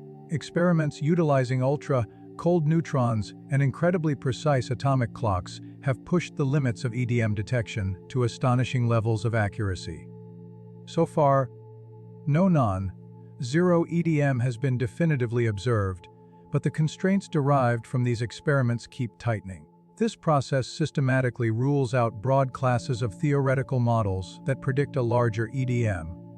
Meanwhile, theoretical physicists continue to delve deep into what might have transpired in the very earliest instance of time, mere fractions of a second after the Big Bang. At that incredibly chaotic moment, the universe was a superheated, seething plasma, a primordial soup of quarks, gluons, leptons, and intense radiation. Temperatures and energies in this early epoch were far, far beyond anything we can ever hope to recreate in a laboratory on Earth. Yet, in that extreme chaos, even the slightest imbalances could have had profound and lasting consequences. Some theoretical models propose that the matter-antimatter asymmetry arose through a process called spontaneous symmetry breaking. This is a kind of phase transition, much like water freezing into ice, where different regions of the universe settled into slightly different quantum states. If these states somehow favored matter in some regions and antimatter in others, the subsequent cosmic dynamics could have naturally left behind a universe dominated by matter. In these intriguing scenarios, exotic structures known as topological defects, such as domain walls or cosmic strings, might have formed. These are theoretical structures in spacetime where the symmetry breaking was incomplete or varied across different regions. Such structures could have acted as catalysts for baryogenesis, concentrating CP, violating processes, and significantly magnifying their effects. While there is currently no direct observational evidence for the existence of such defects, they remain a fascinating possibility, one that intricately links high-energy particle physics with the large-scale evolution and structure of the entire cosmos. Alternatively, other mechanisms invoke interactions with hypothetical inflation fields, the enormous energy fields that are thought to have driven the brief, exponential expansion known as cosmic inflation in the very early universe. Still other ideas draw on concepts from string theory and the existence of extra dimensions. Each of these proposals offers a different theoretical route to arrive at the same observed destination: a universe overwhelmingly made of matter. And while none of these theories has yet been definitively proven, they serve as powerful reminders that the origin of matter is not a solved problem. It represents an active frontier of scientific inquiry, a place where theoretical predictions and experimental observations still struggle to meet, and where the most basic question of all, why anything exists at all, remains wide open. The profound consequences of the matter-antimatter asymmetry are indelibly etched across the entire structure of the universe, shaping everything we see. Because that tiny, almost miraculous excess of matter survived the primordial annihilation event, the cosmos was left with enough raw material, primarily hydrogen and helium, to form during the period known as Big Bang nucleosynthesis. These fundamental elements then served as the essential seeds for the very first stars to ignite, billions of years later.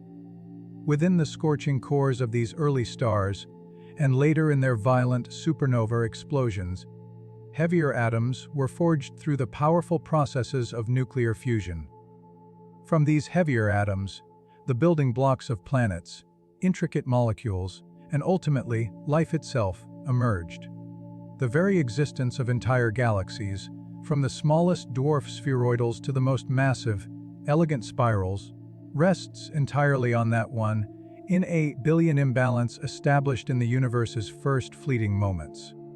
If the symmetry between matter and antimatter had been perfectly exact, the universe would have met a very different end. It would have cooled into a vast, empty sea of photons, hot, dense, and utterly sterile, devoid of any structure. The cosmic microwave background CMB radiation, the ancient light from the early universe, still bears the subtle imprint of this ancient, violent annihilation.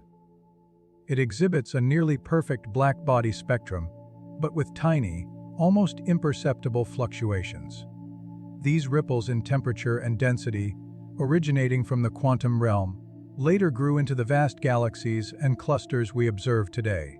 Their very presence implies that some matter survived, while antimatter did not. Even today, the distribution of matter in the universe is clearly uneven, but the antimatter component is essentially completely absent on large scales. Extensive searches for vast regions of antimatter, for anti-galaxies, anti-stars, or even anti-planets, have yielded no compelling evidence whatsoever. If such large-scale antimatter structures truly existed, we would expect to observe incredibly intense gamma-ray signatures. These powerful bursts of energy would be produced wherever matter and antimatter meet at their boundaries, annihilating each other in spectacular fashion. But the sky, in this regard, remains remarkably quiet. While antimatter is routinely produced in small, transient amounts during high-energy processes, such as cosmic ray interactions in our atmosphere or within powerful particle accelerators, these are isolated events and not indicators of entire antimatter worlds. The observable universe, it seems, appears to be made solely of matter, and only matter. And yet, for all its undeniable observable consequences, the very existence of everything around us, the fundamental origin of this asymmetry remains deeply elusive. None of the known mechanisms within the standard model of particle physics can adequately explain the sheer magnitude of the observed imbalance. The CP violation we observe in meson decays is a genuine phenomenon, but its strength is simply too weak to account for the cosmic surplus of matter. The standard model, in its current form, does not include heavy neutrinos, nor does it contain an extended Higgs sector or any natural phase transition robust enough to drive efficient baryogenesis. This significant shortfall is one of the strongest and most compelling arguments for the existence of physics beyond the standard model, a clear sign that what we currently consider a complete description of fundamental reality is, in fact, missing critical pieces. Some theorists have proposed entirely new classes of interactions. One intriguing possibility is that baryon number, which is the total number of baryons, like protons and neutrons, is not conserved in the early universe, contrary to what is generally held true at lower energies. Grand unified theories use, which are ambitious theoretical frameworks attempting to merge the strong, weak, and electromagnetic forces into a single, overarching fundamental force at extremely high energies, often predict baryon, violating interactions. These interactions would be mediated by incredibly heavy, hypothetical particles known as X and Y bosons. Such interactions could naturally generate a matter-antimatter asymmetry if they also violate CP symmetry and occur when the universe is out of thermal equilibrium. These three specific conditions were famously laid out by the physicist Andrei Sakharov in 1967, and his Sakharov conditions remain the essential foundation for all modern baryogenesis models. However, directly detecting these proposed processes is an entirely different challenge. The energy scales involved, often approaching 1016 giga electron volts (GeV), are astronomically high, far beyond the reach of any current or foreseeable terrestrial experiments. Even indirect signatures, such as the hypothetical decay of protons, which would violate baryon number conservation, have yet to be observed despite decades of dedicated searching with massive underground detectors. Still, the absence of direct evidence does not necessarily mean the evidence is truly absent. It may simply lie just beyond the horizon of our current instruments, patiently waiting for more sensitive detectors, deeper and more comprehensive sky surveys, or more imaginative and insightful theories to bring it into view. In many profound ways, the question of matter-antimatter asymmetry is also the ultimate question of why anything exists at all. The fundamental laws of physics, as we currently understand them, are remarkably symmetric. For every particle, there appears to be an antiparticle. For every fundamental force, there is an equal and often opposite reaction. And yet, the visible universe is decidedly not a place of perfect balance. It is lopsided, subtly tipped ever so slightly toward matter. That incredibly precise tipping, that delicate imbalance, is what made galaxies possible. It made atoms possible. It made you possible. Without it, the universe would be a uniform, empty expanse of pure radiation, utterly devoid of any structure, any chemistry, and completely barren of life. This makes the matter-antimatter asymmetry not just an intriguing scientific puzzle, but an essential precondition for our very existence. We often take the ubiquitous presence of matter for granted, but its survival is, at its core, an extraordinary stroke of cosmic luck, or perhaps a profound signal of deeper, yet to be revealed principles that govern the cosmos. The fundamental laws that were in operation during the earliest moments of time did not merely permit the survival of matter, they actively selected for it. They nudged the universe away from a state of perfect, sterile symmetry towards a future where stars could brightly burn, where complex molecules could intricately form, and where conscious observers like us could emerge, capable of looking out and asking, why? And so, the relentless search continues. This quest is not just about explaining a precise ratio of particles or a specific decay pattern. It is about understanding the most basic and fundamental question physics can possibly ask. Why is there something rather than nothing? Whatever the eventual answer may be, it will undoubtedly reach far beyond the confines of particle physics. It will touch upon the very origin of matter, the ultimate fate of the entire universe, and the incredibly delicate conditions that allowed for the emergence of a thinking, wandering species like us, a species capable of gazing out at the countless stars and asking, with quiet awe and profound wonder, why it is here at all. For the vast majority of human history, the single word universe was understood to encompass everything. All of space, all of time, the totality of existence. A single, unified, coherent whole. But in the realm of modern theoretical physics, that deeply ingrained idea has begun to unravel, giving way to a far more expansive and mind-bending vision. What we comfortably refer to as the universe may, in fact, be just one tiny bubble in a much larger cosmic sea. Beyond the furthest reaches of what we can possibly observe, other distinct regions of existence may lie, perhaps governed by entirely different physical laws, shaped by different fundamental constants, and structured in ways that we can barely begin to imagine. Taken together, this grand ensemble of universes is what many scientists and philosophers now refer to as the multiverse. a vast, overarching collection of universes, with ours being merely one example among an unimaginable number. It's a truly radical idea, one that challenges our most basic intuitions about reality. However, it didn't originate as mere wild speculation or science fiction. It began, surprisingly, with the theory of cosmic inflation. In the 1980s, cosmologists were grappling with a series of perplexing puzzles within the standard Big Bang model. For instance, why does the universe appear so remarkably flat on large scales when, according to general relativity, any initial curvature should grow to dominate over time? Why is the cosmic microwave background radiation so incredibly uniform in temperature across the entire sky, even for regions that are so far apart that they should never have been in causal contact with each other since the Big Bang? And why are there no magnetic monopoles or other exotic relics, which were confidently predicted by early universe physics, yet have never been observed? The elegant solution proposed by theoretical physicist Alan Guth and others was cosmic inflation.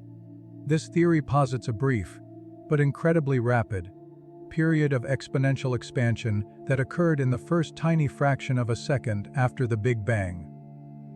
During this hyper-accelerated phase, space itself expanded at a rate far exceeding the speed of light, not in violation of Einstein's theory of special relativity, but as an intrinsic property of spacetime itself, with space carrying objects along with it. This incredibly rapid inflation had several profound effects. It smoothed out any initial curvature of space, making the universe appear flat. It stretched minuscule quantum fluctuations to macroscopic sizes, which later became the seeds for all the large-scale cosmic structures we observe today, like galaxies and galaxy clusters. And it effectively diluted any unwanted exotic relics, such as magnetic monopoles, to such an incredibly low density that they became virtually undetectable. It also ensured that distant regions of the universe, which now appear causally disconnected, were actually in close contact before inflation began, explaining their uniform temperature. The net result was a cosmos that looked remarkably flat, homogeneous, and isotropic, precisely as we observe it. Inflation successfully solved many deep cosmological problems at once, and it has since become a foundational and indispensable part of modern cosmology.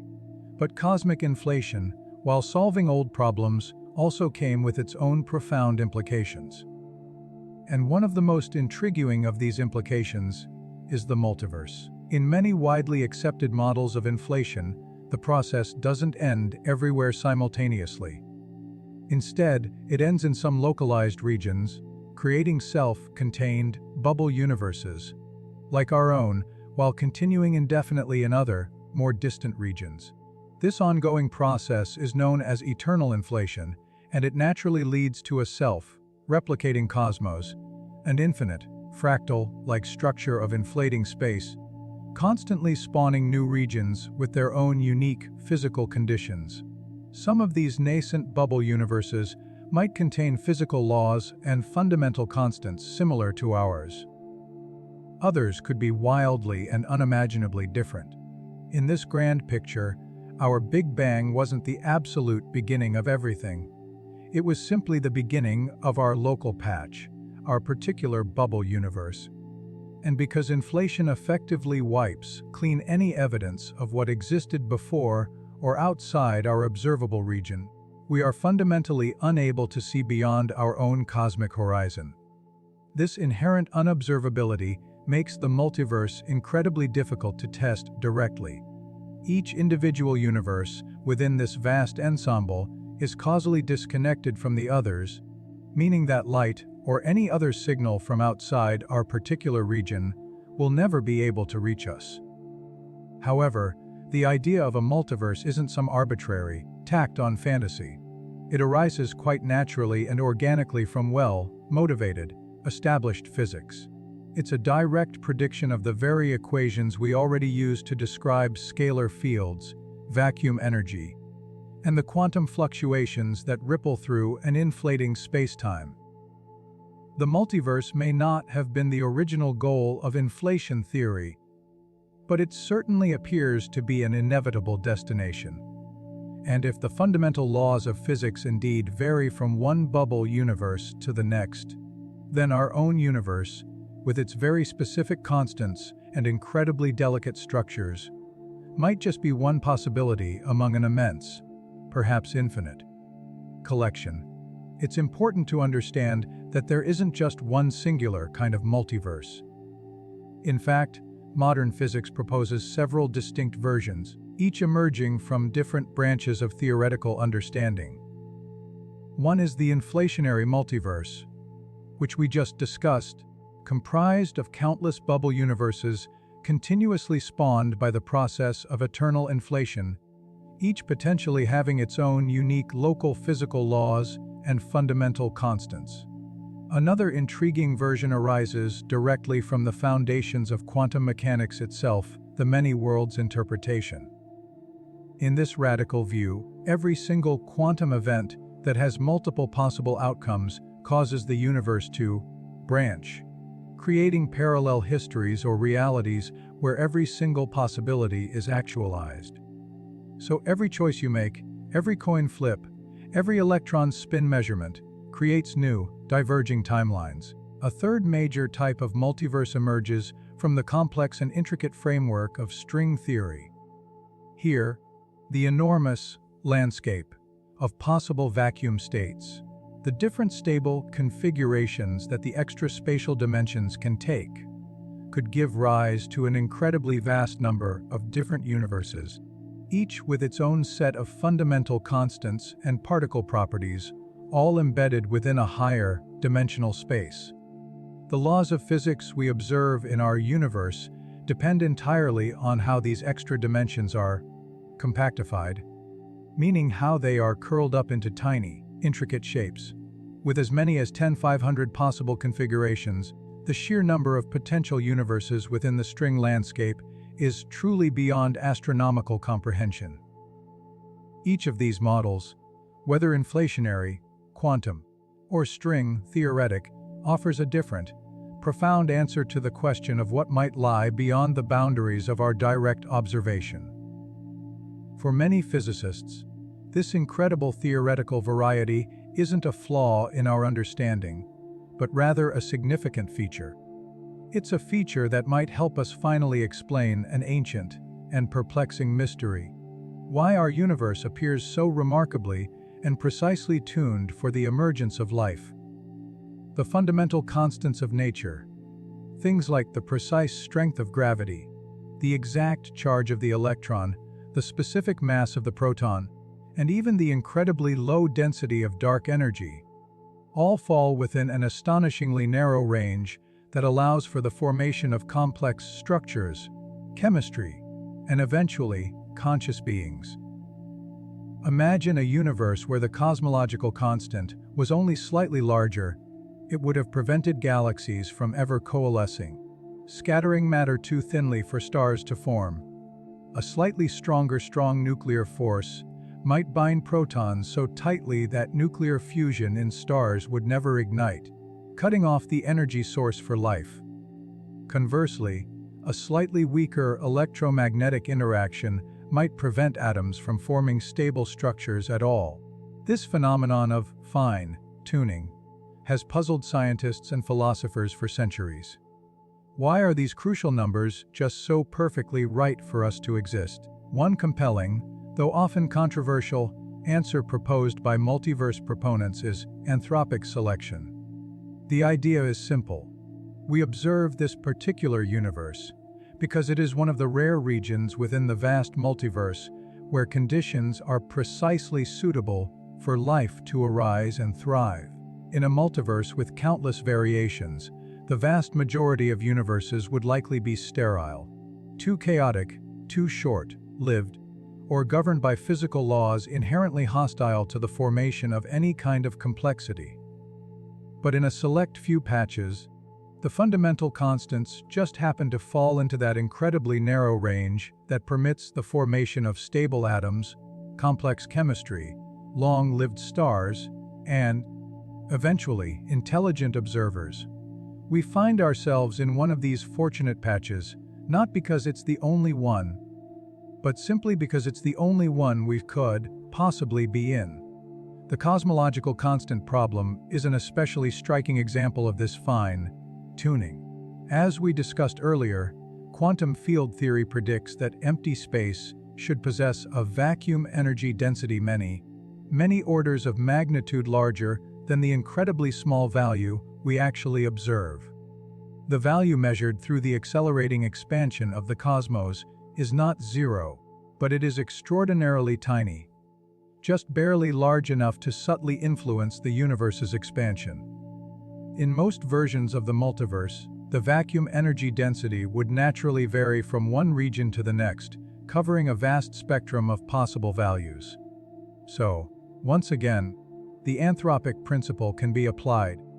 Only those regions where the cosmological constant is sufficiently small to allow for the formation of galaxies and stars would be observed by intelligent life.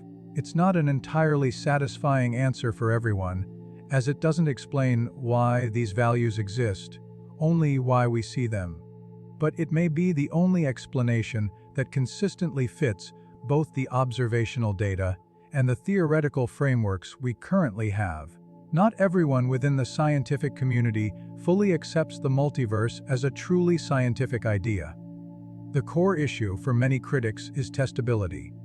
Science, at its very heart, relies on the principle of falsifiability, the inherent ability to confirm or refute a theory through direct observation or repeatable experiment. But if other universes are, by their very nature, forever beyond our cosmic horizon, unreachable by light or any other form of signal, then how can we ever definitively verify their existence? Some critics contend that the multiverse, while perhaps mathematically consistent and aesthetically appealing, belongs more to the realm of metaphysics or philosophy than to empirical physics. It might be a useful conceptual tool for interpreting our existing theories, but without any observable consequences, it risks becoming an unfalsifiable story, an elegant narrative that we simply cannot prove or disprove. However, many other physicists strongly disagree with this assessment. They argue that the multiverse is not a separate, standalone theory in itself, but rather a natural and often unavoidable consequence of theories we already widely accept and rigorously use. Theories like cosmic inflation, string theory, and quantum mechanics all point towards multiverse-like behavior under what are considered reasonable and well-motivated assumptions. If these underlying theories are independently tested and strongly supported by data in other ways, then their logical consequences, including the existence of multiple universes, must be taken seriously and explored.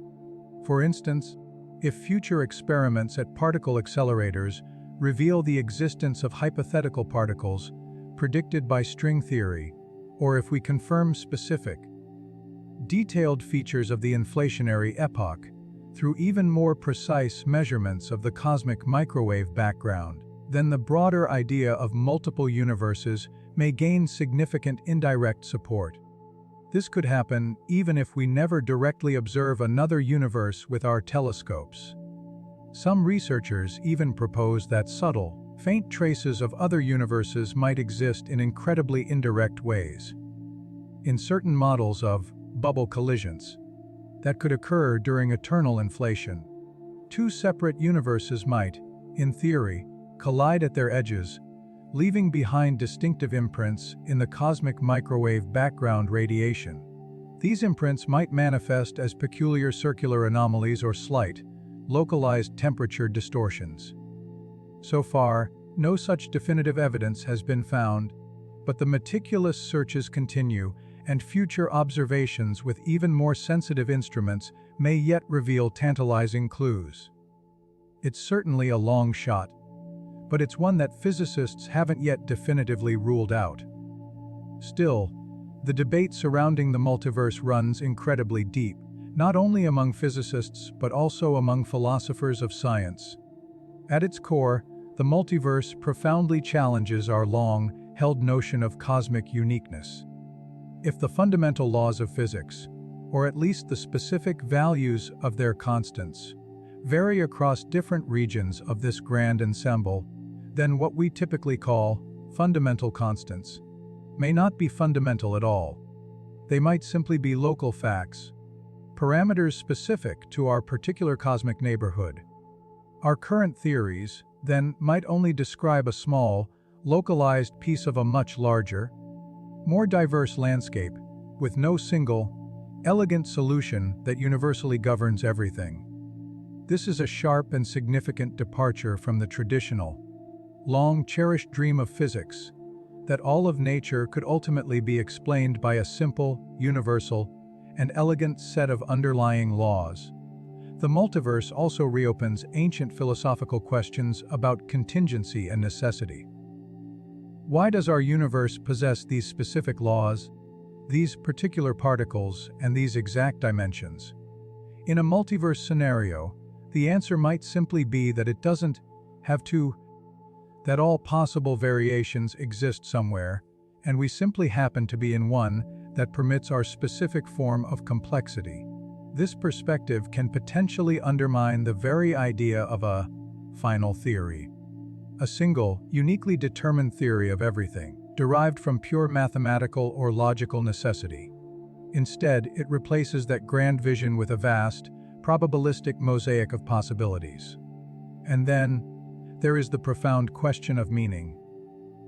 In a multiverse containing an infinite number of worlds, every single conceivable outcome, every historical path, every version of you, every decision you make, every accidental event, every life, all are, in principle, realized in some distant pocket of existence. Does this diminish the unique significance of our individual choices, our personal struggles, and our lived experiences? Or does it, perhaps, expand our perspective, reminding us that even within a vast and seemingly indifferent cosmos, the unique version of reality we experience, the life we live, still profoundly matters to us? These are not questions with simple or easily digestible answers, but the very concept of the multiverse compels us to ask them. It invites us to consider that the universe, or rather the collection of all universes, may be far stranger, far richer, and far more complex than we ever dared to imagine. As the concept of the multiverse continues its evolution, it consistently opens up more questions than it provides answers. What fundamental principles determine the distribution of these countless universes? What dictates their specific laws, their unique constants, and their individual geometries? Is there a deeper, hidden principle, a cosmic rule book, that governs the multiverse as a whole? Or is its existence purely stochastic, governed by random chance and quantum fluctuations, with no ultimate grand design or overarching purpose? And if the multiverse is indeed a reality, how do we even begin to define probability in such an infinite landscape, where absolutely everything that can happen, does happen, an infinite number of times? These are not merely abstract mathematical curiosities. They touch upon the deepest foundations of cosmology, quantum theory, and even the very nature of logic itself. Some theorists are actively exploring complex, measure problems in the context of eternal inflation. They are attempting to devise ways to define meaningful probabilities within a multiverse where every conceivable outcome occurs an infinite number of times. Others are meticulously studying how initial conditions, the selection of specific vacuum states, or the values of cosmological constants might emerge from even deeper, more fundamental laws, perhaps through the lens of quantum cosmology, causal set theory, or intricate holographic dualities. There is even highly speculative talk that information from one universe might subtly influence another, perhaps through incredibly intricate quantum entanglement, or through esoteric topological structures within a higher, dimensional bulk space. However, these latter ideas remain profoundly speculative and entirely untested by any observation. And yet, in spite of all these unknowns, the idea of the multiverse continues to powerfully shape the cutting edge of physics research. It consistently pushes us to fundamentally reconsider what truly counts as science, what constitutes a valid explanation, and what it truly means to fully comprehend the cosmos. Whether the multiverse ultimately turns out to be a verifiable truth or not, the very act of grappling with these colossal ideas reveals something absolutely essential about the nature of human inquiry: our inherent refusal to simply stop at what is immediately seen, our relentless urge to push against the outermost edges of the knowable. Because just beyond the cosmic horizon forces that couple differently to matter and antimatter, leaving subtle, detectable traces in particle decay channels or in minute mass differences that future, even more powerful colliders could potentially uncover. Beyond the controlled environments of particle accelerators, scientists are also exploring the very nature of symmetry in the universe itself, diligently searching for violations of even the most basic assumptions about particles and their mirror image twins. One particularly striking approach involves looking for an electric dipole moment in fundamental particles like the neutron or the electron. If these particles possessed an intrinsic asymmetry in their internal charge distribution, it would be a clear signal of a violation of time, reversal symmetry, and by extension CP symmetry. Experiments using ultra-cold neutrons and incredibly precise atomic clocks have pushed the limits of electric dipole moment detection to astonishing levels of accuracy. So far, no non-zero electric dipole moment has been definitively observed, but the experimental constraints continue to tighten, progressively ruling out broad classes of theoretical models. Meanwhile, theoretical physicists continue to delve into what might have transpired in the earliest fractions of a second after the Big Bang. At that incredibly hot and dense moment, the universe was a chaotic, seething plasma of quarks, gluons, leptons, and radiation. Temperatures and energies were far, far beyond anything we can recreate in any laboratory on Earth. But in that primordial chaos, even tiny, subtle imbalances could have had profound and lasting consequences. Some models suggest that the matter asymmetry arose through a process called spontaneous symmetry breaking, a kind of phase transition, much like water freezing into ice, where different regions of the universe settled into slightly different quantum states. If these states somehow favored matter in some regions and antimatter in others, the subsequent cosmic dynamics could have naturally left behind a universe dominated by matter. In these intriguing scenarios, exotic structures known as topological defects, such as domain walls or cosmic strings, might have formed. These are theoretical structures in spacetime where symmetry breaking was either incomplete or varied across different regions. These structures could have acted as catalysts for baryogenesis, concentrating CP, violating processes, and significantly magnifying their effects. While there is currently no direct observational evidence for such defects, they remain an intriguing theoretical possibility, one that elegantly connects high-energy particle physics with the large-scale evolution and structure of the entire cosmos. Alternatively, other proposed mechanisms invoke interactions with the hypothetical in flattened fields, the energy fields that are believed to have driven the period of cosmic inflation, or draw upon ideas from string theory and the existence of extra dimensions. Each of these proposals offers a different theoretical route to the same observed destination, a universe predominantly made of matter. And while none of these theories has yet been definitively proven, they constantly remind us that the origin of matter is not a settled problem. It is a vibrant, active frontier of research, one where theoretical models and experimental observations are still striving to meet, and where the most basic question of all, why we exist, remains profoundly open. The profound consequences of the matter antimatter asymmetry are deeply etched across the entire structure of the universe as we know it. Because that tiny, almost miraculous excess of matter survived the primordial annihilation, the cosmos was left with just enough material to form hydrogen and helium during the process of Big Bang nucleosynthesis. These fundamental elements, in turn, served as the cosmic seeds for the first generations of stars, which then, through their intense nuclear fusion processes and spectacular supernova explosions, forged all the heavier atoms. From those heavier atoms came the planets, the complex molecules, and ultimately, life itself. The very existence of galaxies, from the smallest dwarf spheroidals to the most magnificent spiral arms, rests entirely on that one innate billion imbalance established in the universe's very first moments. If the symmetry had been perfectly exact, the universe would have remained a hot, dense, and utterly sterile sea of photons devoid of any structure or complexity. The cosmic microwave background, that faint afterglow of the Big Bang, still bears the subtle imprint of this ancient, violent annihilation.